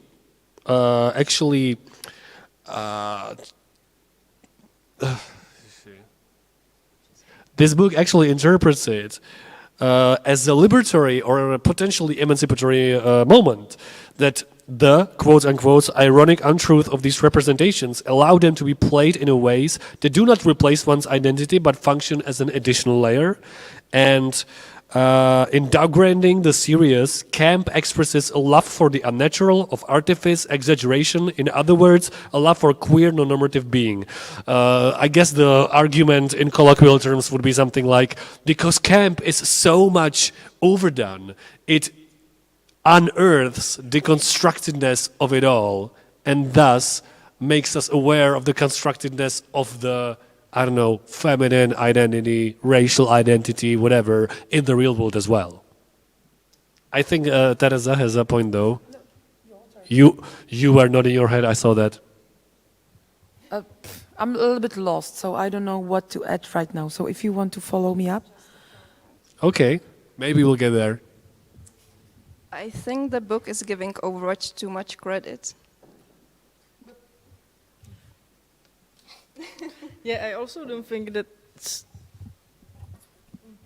I think it's okay, like, to do those like overdone characters, kind of like it's not a problem for me. I think like it's better to have like quite a lot of like characters, even based on like some stereotypes, than have like just one stereotype like replicate all over again and again. I don't know. Isn't it like? I would again argue that it depends who does the camp, right? I mean, when we're dealing with camp as an exaggeration in terms of gay ball shows, there's definitely something that is stemming from the subculture. But when it is a multinational corporation with sexual harassment issues. That's the thing, like, who is doing this game? That's the problem, I think. Right. Like, not the game itself. Because it's kind of a similar thing as with anime characters. and especially in trans communities and other queer communities, we have affinity for anime characters, and anime is totally sexist in so much ways, and yet it is kind of transgressively used by minorities. So isn't there subversive reading in Overwatch? Sorry, I'm ending. No, you're just talking about like all of the anime, and it's not like all of the anime, no? No, he's Is it? kind of right. Yeah, he's okay. kind of right. I don't understand it's anime, extremely so- sexist, or most mainstream anime is extremely sexist. It's a real problem. I'm just thinking how to improve that, because I'm doing gender for 10 years and I have experienced so many arguments about representation and lack of representation and etc., etc. And now I feel a little bit old that because I feel okay that at least they tried. Maybe it's not enough and I lost all the angry potential, but I was like, okay, at least something. And some people maybe really like her. Well, she's like, especially she, Diva, has been a symbol of Korean feminist, arguably liberal feminist, but still feminist agenda. Yeah, and that's also problematic that we speak from our Western white perspective, and it's not fair to say, okay, this representation is problematic and please Japanese girls or Asian girls don't like her because we think it's bad.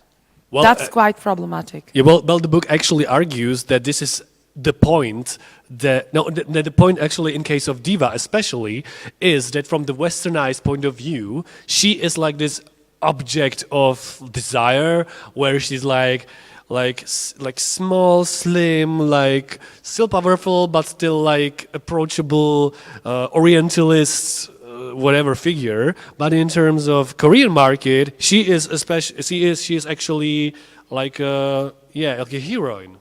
Exactly. So we have like this double bind of a singular avatar working for both markets as a sign of channel of desire. My friend, for example, she's Japanese. And I asked her many times, do you feel offended by the representation of Asians in video games, for example, especially Asian females in video games? And she responded, no, I love that. They are really sexy. I want to look sexy like this. I know it's one opinion, but I think it's valid because she's Japanese and I'm not.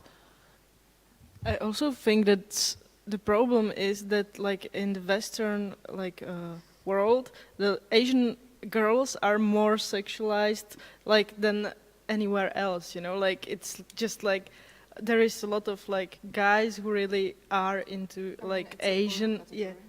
Yeah, it's a porn category, but everything's porn category. You cannot say that. It's a major porn category. I'll give it that. So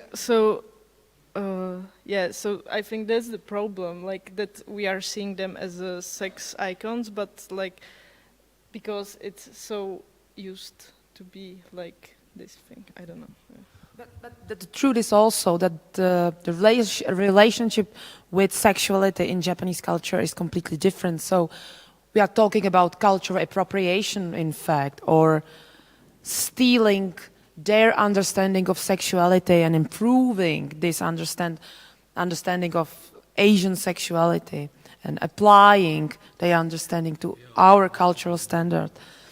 But again, it's a valid argument. If they are still okay with this extreme sexual representation, we need to take it into account. We are not the one who decide what's okay and what's not, because we knows the best.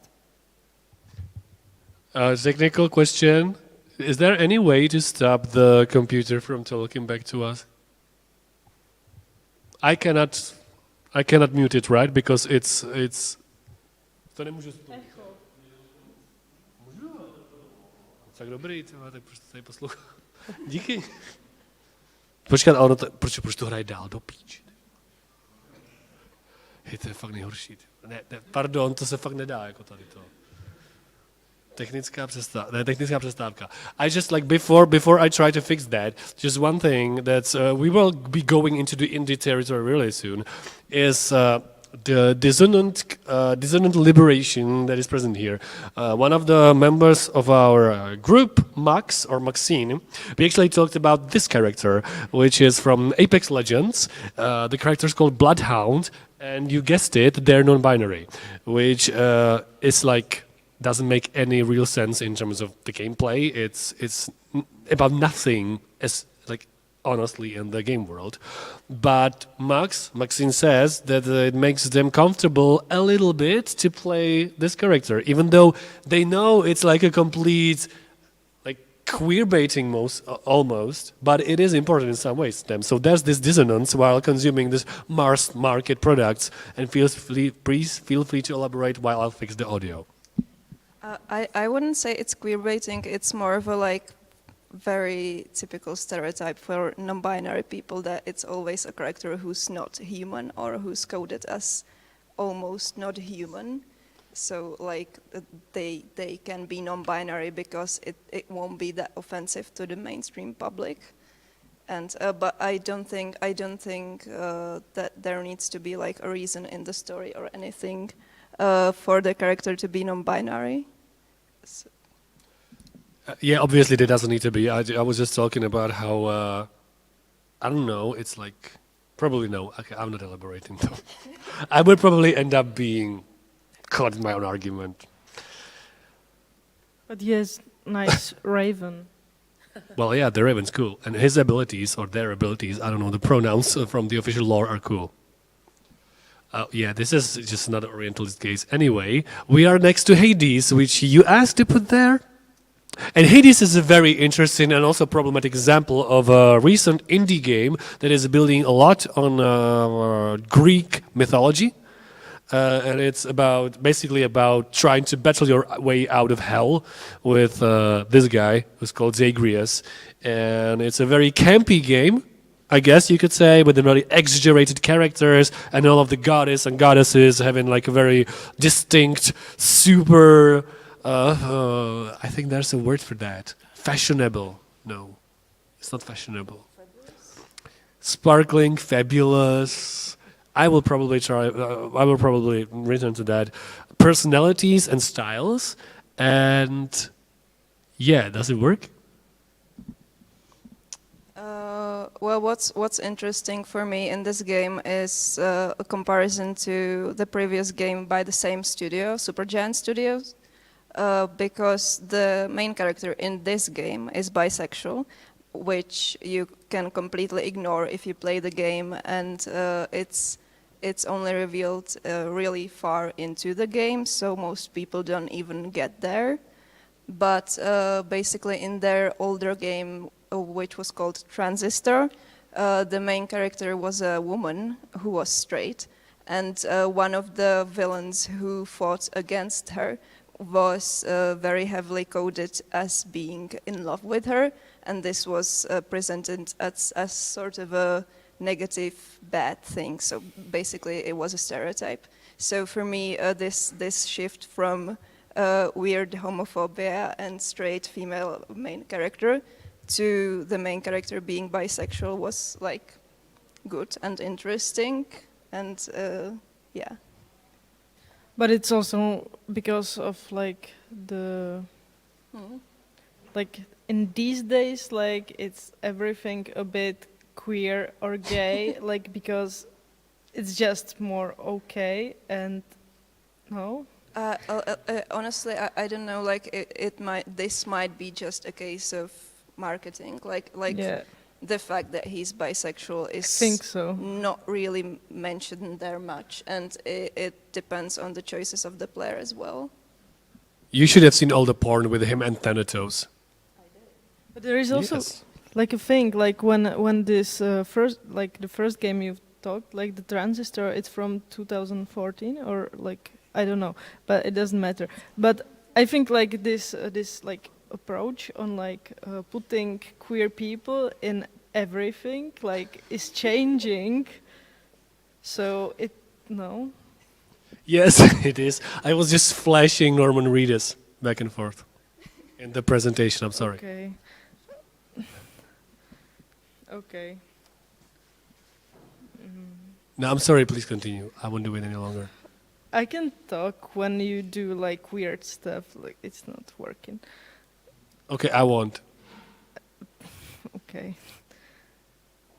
No, I just wanted to say like the stories are changing. Like now it's like kind of like a positive like view on like queer characters, quite like more. But like then it was more like those crazy people or just like unstable people and stuff like this. No, like Maybe the question I would have, as I guess, if to use a terminology of a recent Czech podcast, terminally ill hetero guy, does it is it important to you as a queer people to see the representation in games that is probably queerbaiting to some sense or marketing to some sense? Well, yes and no, because we're so starved for representation. Like that's the reason why when we see one queer person like Tracer in Overwatch, like when I found out that she's a lesbian, I was overjoyed because wow, someone gay in a AAA game, that's like great. Even if I know it's marketing, I know it's like not great representation. I know it's not probably made by gay people even, but it still felt good. So, I think the problem for me is when the queer characters are made by queer people, when they're not written by queer writers. That's like my issue with this, because then it feels inauthentic. Like you can just tell immediately that it's not written by someone like that. Nothing? I haven't played like games when I was a teenager, which was like the time when I wanted to see some like queer people somewhere. So I don't care now if the characters are gay or not or queer. Okay. Just not really, because like sometimes it's like too fake. Like that's the thing you said. Like if so it's not that important. Well, you can actually answer, you know, because I don't know. I've been, since I read your article you co-authored that's called Closeted Commanders. I remember it because I had to cite it. About people who were playing, I think it was Mass Effect, this RPG, and they were playing the main character who is like this muscular guy, and they were playing him in their own head as a gay, which I don't know. Still, to me, it's really interesting how you can subversively read or play a game that it has no queer content in it as queer. I mean, I can really imagine playing a handsome guy like Norman Reedus as if he was, I don't know, bisexual or something. Yeah, that's right. I don't want to. The game doesn't give answers, though. It seems like he's a kind of a hetero, but it's not really clear cut, I think. Okay, if you are interested in the topic, the article is called Dressing Commander Shepard in Pink, Queer Playing in a Heteronormative Game Culture. Okay, I remember it's totally wrong. Yes. Great. I'm terminally ill. But you had the point. So basically, we made some interviews with homosexual players. And we asked them about their strategies. So what's crucial for them, for example? Homosexual romance, which could be made by themselves, or identification with an avatar. And of course, we received so many answers and so many responses at different levels again.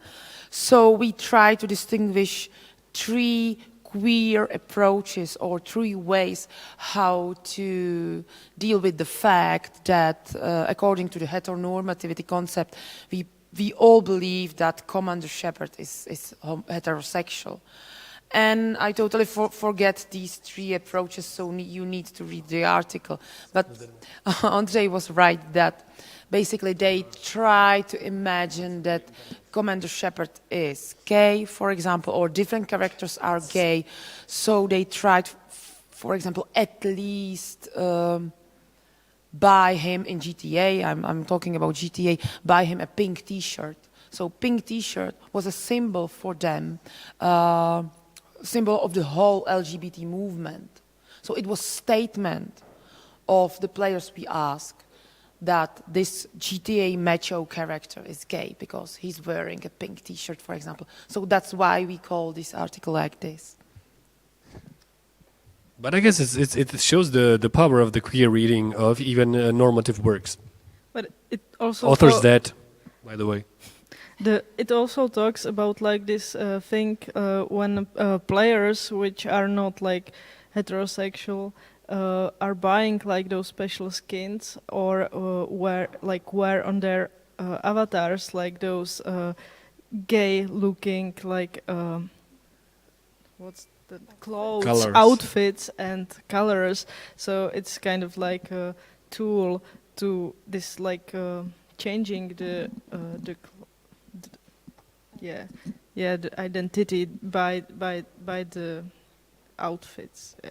That's Yeah, we're getting into a social theory here in terms of that, like, you know that others are gonna perceive your character as queer because you are wearing a pink armor or something, which is in itself kind of fucked up, but also kind of okay. Yeah. I found the 3 strategies. So we were so smart a few years ago. So we distinguished three strategies basically. Something which is called imaginative play. So that's basically a subversive reading. So you try just to imagine the main character you control is gay. The second one is called stylized performance, which is the most interesting one, I believe. So I talked about the pink t-shirt, but they also performed all kind of gay stereotypes. So it was a little bit offensive and problematic. But for all those respondents, for all those gay players, it was somehow interesting and somehow it was empowering to repeat all these stereotypes of feminine voices and yelling. So they try to play GTA, for example, or Commander Shepard, this very problematic, stereotypical way. But it was the wave of empowering, of course. And the last one is role-playing, so it's obvious. Sorry. Yeah, I just wanted to say that not all of these stereotypes need to be necessarily negative. Like there are 2 functions of stereotypes. For instance, for gay people, right? One of them is negative and somehow like how we're perceived from the outside, and some of them are like for instance, if I see a girl wearing I don't know, short hair or something, I might assume that she's gay because that's somehow a way for us to identify each other. So some of these stereotypes are not just negative, and some of them can be quite important for us to just recognize each other. But it's from history, actually. Like it's coming from history. It's yeah, not. Yeah, obviously. No, I just wanted to say that those stereotypes for like recognizing each other are from history and not very applicable to these days, kind of like, because like, yeah, I don't think so. I mean, I still kind of rely on it. Okay. We can get to the stereotypes when we deal with your own game. That is about stereotypes. But I want to kind of shift the gear, unless you have something you want to add to. No? Okay, I want to shift the gear to a more, John Hill wouldn't like this, but embodied respect of playing an avatar. So this is my character from Dark Souls 2. Which, as I've realized, is trending now on Twitter for some reason. And Dark Souls 2 is a great game, which if I'd tweet, I would get a lot of likes for some reason. But anyway, so this is my character, as you can see. Yeah, well, she originally was a more feminine identifying person or an avatar. What is really nice that like Dark Souls 2 has this hormone slider, which really does. I mean, you have to choose the gender, right? Like male or female, but you have hormone slider, which is really neat, I guess. So it's like more of a spectrum, depiction of gender. But what I wanted actually to talk about is that you have gender change coffin in the game, which is not an official name, even though it is on the fan-made. What? It's not. I mean, there's a lot of things in Dark Souls that don't have names. So it's just like a coffin you can go into. And when I first discovered this coffin, I was really baffled by what it does, because I just like got into it, and it said the nature of your being has changed with an ominous voice in my head. And I was like, okay, nothing's really changed though. So I was like expecting that something will like, I don't know, scare me later, or that it was like sort of important choice. And only later I realized that it's gender swap coffin. But I made my character on purpose so androgynous that I didn't notice a change. So I nailed the, I guess, agender avatar. But what I really want to talk about is how, what? I don't know if it's an agender stereotype. Please call me out. Call me out.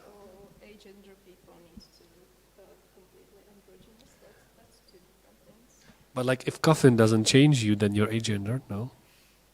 Kind of. Also, it's. Yeah, obviously Dark Souls has a really good procedural rhetoric of gender inscribed in it. But anyway, this is just an anecdote, and it's funny that there's a gender swap coffin. But for me, Dark Souls 2 was a really way how to experiment with gender, because one thing, I always make my avatars with gray hair. Oh, okay. I always make my avatars with hair, which is obviously a compensatory mechanism, but with gray hair for some reason. And really, I don't know, I really loved her. And I really still love her. And yeah, she's sexy, I know. But I don't know, for me, it was the objective experience of embodying a body that is different and yet somehow familiar and somehow feels like fitting. And somehow, I also was playing Dark Souls 2 in an era of my life when I was experimenting with gender a lot, and in some ways it affirmed my own experimentation. And this is not a queer game at all. This is I mean, who knows Dark Souls, that it's about slashing monsters and reading incomprehensible lore, but it was super queer for me in a tactic, not in a representation per se, because as I said, I'm probably terminally ill hetero guy, almost a guy, I guess, but it was queer in its shattering of the sureness of my gender, if it makes sense. So now we're getting in the territory of queer, not as a representation, which is obviously really important, but queer as a tactic of reading, of playing, of approaching game systems that have some sort of preferred reading, but that can be subverted. Okay, so that was my TED Talk. Thanks for coming. And speaking of embodied and queer-coded, what? Yes. And queer-coded games, we are now getting into the indie and underground territory. Does anybody know a realistic kissing simulator? Should we return to Dragon Age? Was it just a trans person in Dragon Age, which is like kind of great, but also is not great? I mean, you can kill people for no reason in GTA. Yeah, I know, but that's a whole another issue, discussion, sure. But yeah, the fact that you can be, I guess what depends is that if you have consequences.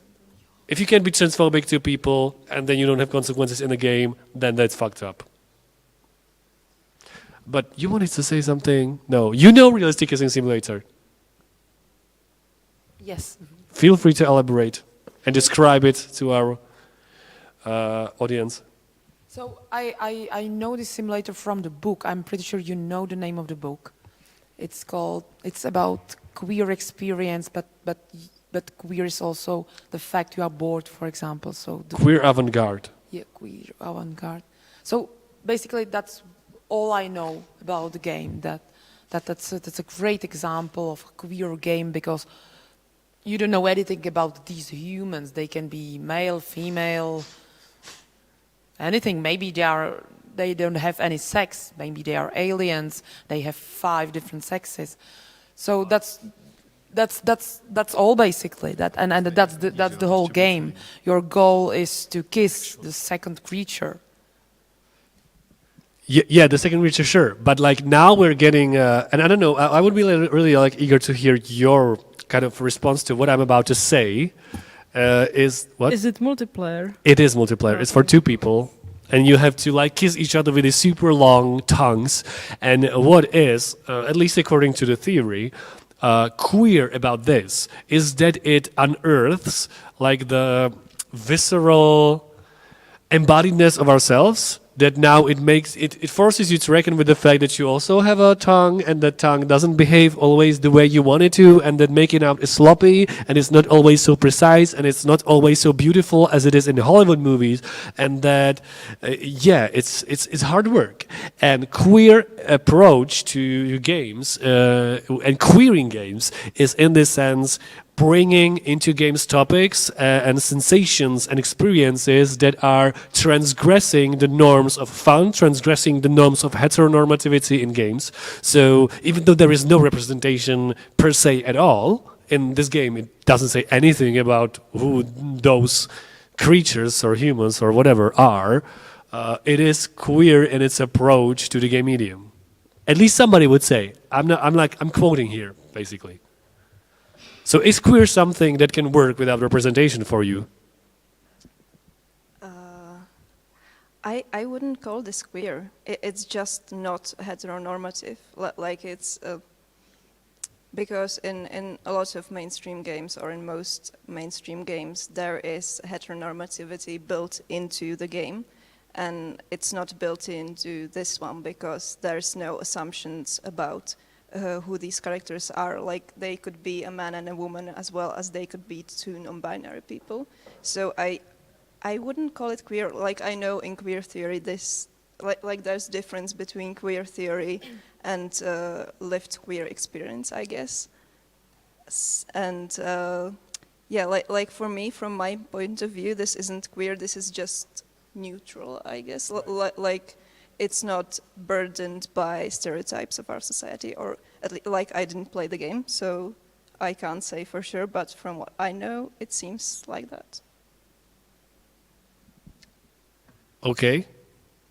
Okay.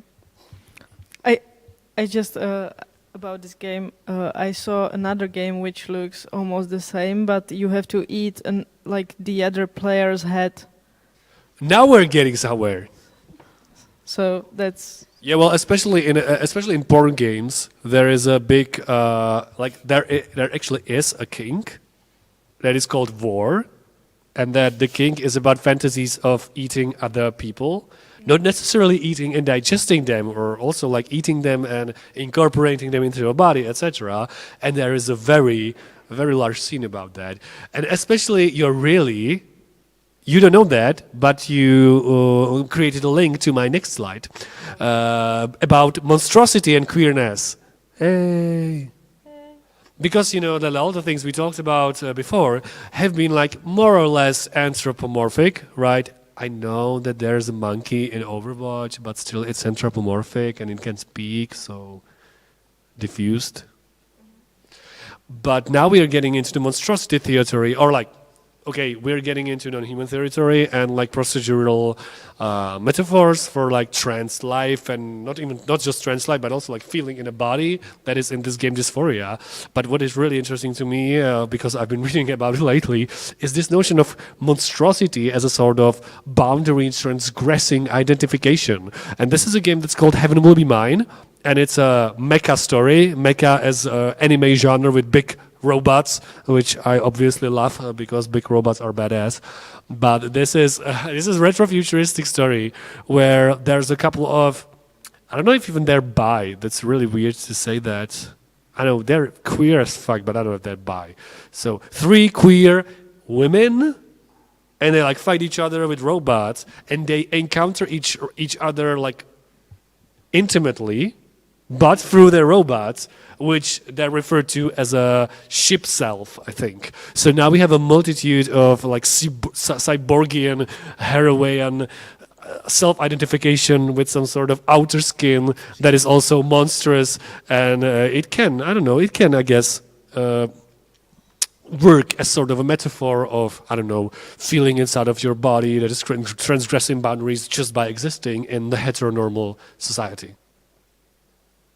Or not. Or I don't know. You have opinions. I do have opinions, but Please have opinions. I don't know the game, so I wouldn't know. Okay, but like in indie scene, especially, like this is a game this game is called Heaven Will Be Mine. This game is called Genderect, and Genderect is a game where you can choose your own pronouns even, but you are searching for the meaning of gender, and you are encountering this like different characters, and you ask about their genders, and like just this tells you, Larry tells you, I like lips and also a front half and probably sensation, and it's like this orb or whatever. Just about this, like it's interesting, like when you have these old games, like the text games, like most of them are like playable as you want to, like there is no like gender you can just talk about, because like the text games talk to you as you, so it's not like... But other characters must refer to you. Sometimes? No? Not really. Maybe in some games, yes, but yeah, like the old games. So. Okay. So if we talk about it like this, like, yeah, no, nothing. What do you mean? Nothing. Not a... No, yeah, sure. I don't know much about text games, but Fanny? That's regressive. That's transgressive. I don't know. Is it though? I don't know. I didn't realize she's called Fanny. Okay, now I said Fanny on Twitch, probably we're gonna get banned. But yeah, it's a sort of, I don't know, embracing the bad term in a sort of way the queer was embraced. I don't know. But like this monstrosity as identification for people who don't feel like they fit into their bodies is something that is very much on the queer scene, I guess. And is very much in especially trans circles, where you find these monstrosity-related or monster-related identifications really important and strong, because monster is something that is out of this normal world and doesn't fit, right? Alice, yeah. I mean, I guess there's a difference between when you feel monstrous and you somehow identify with it, and when someone else says you're monstrous. Like that's my... I feel like that's something that's important to distinguish. But at the same time, I'm not trans, so it's not that...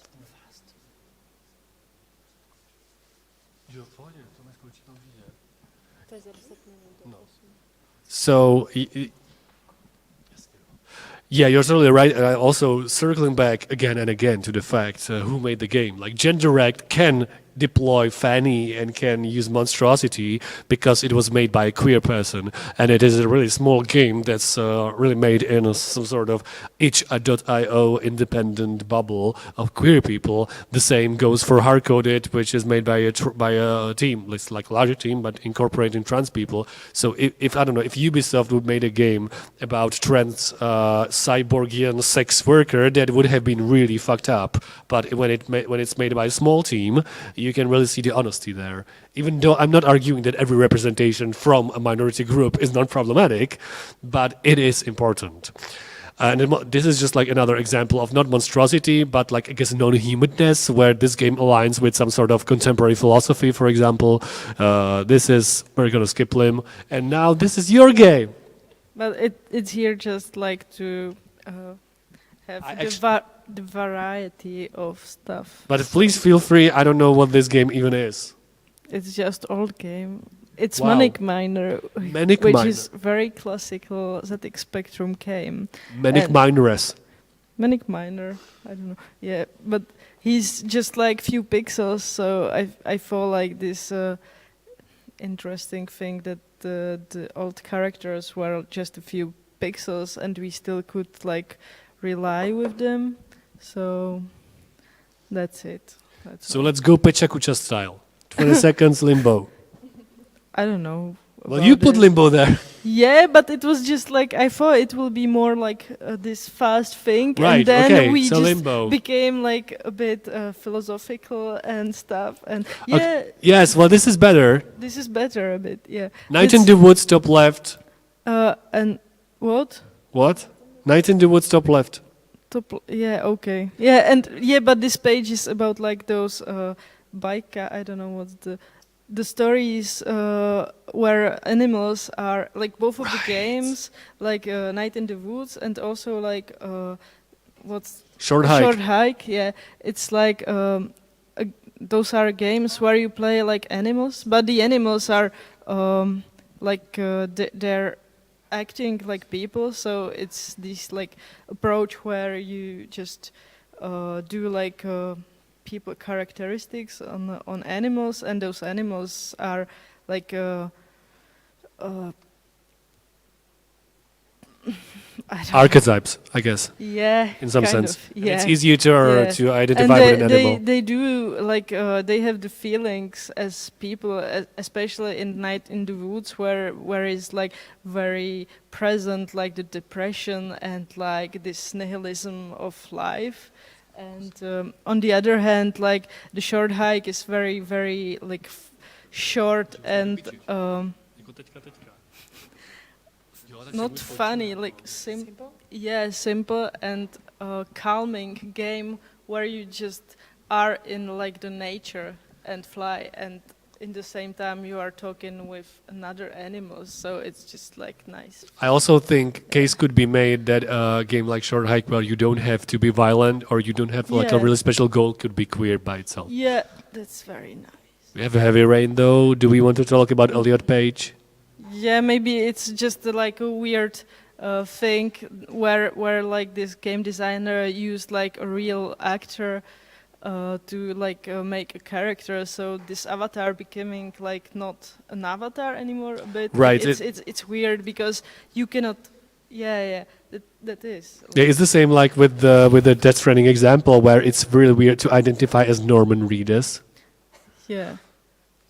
Because for one, I don't know how to operate crossbow like that, but but like it's not like blank slate, not like blank slate, but there's a layer But of like real identity this upon is there. like realistic portrayal of this actor, so it's like really weird, you know. It is Like this hyper-realism, like uncanny Wally. yeah, that's it. You're pretty for a ghost. Yeah, I'm not doing this paycheck, which I think. Okay, I can. This is your game. A little advertisement for a game by collective Pink Flamingos, Růžoví plameňáci, and your epic game with 3 queer-coded characters. Yeah, that's it. That's it. Cool. Me and we to have to end. And just like to end, because we're in the Academy of Fine Arts, we will get a little more accelerated. An example of this like queer cyborgian, also monstrosity, a monstrous embodiment is Liu Yang, the Destroyer, a contemporary artist from China. We have Theo Trifondelis with his pastoral orc, a very objective being that is in his work Pastoral, which is free to play on itch.io. Interesting thing is also that he does this object-based stuff where you actually play in the pastoral landscape, sitting on a bunch of wheat, hay. It's very popular in art. Hay. Yeah. Right now, it's contemporary. It's trending. And hay is also, and hay, okay, hay, pun intended, that's also our last slide, so thank you. Applause. No, I'm kidding. us from gaming beyond the gaming principle, and on the behalf of Academy of Fine Arts, our honored guests, and all of us here, thanks so much for watching, and see you next year if we get the grant.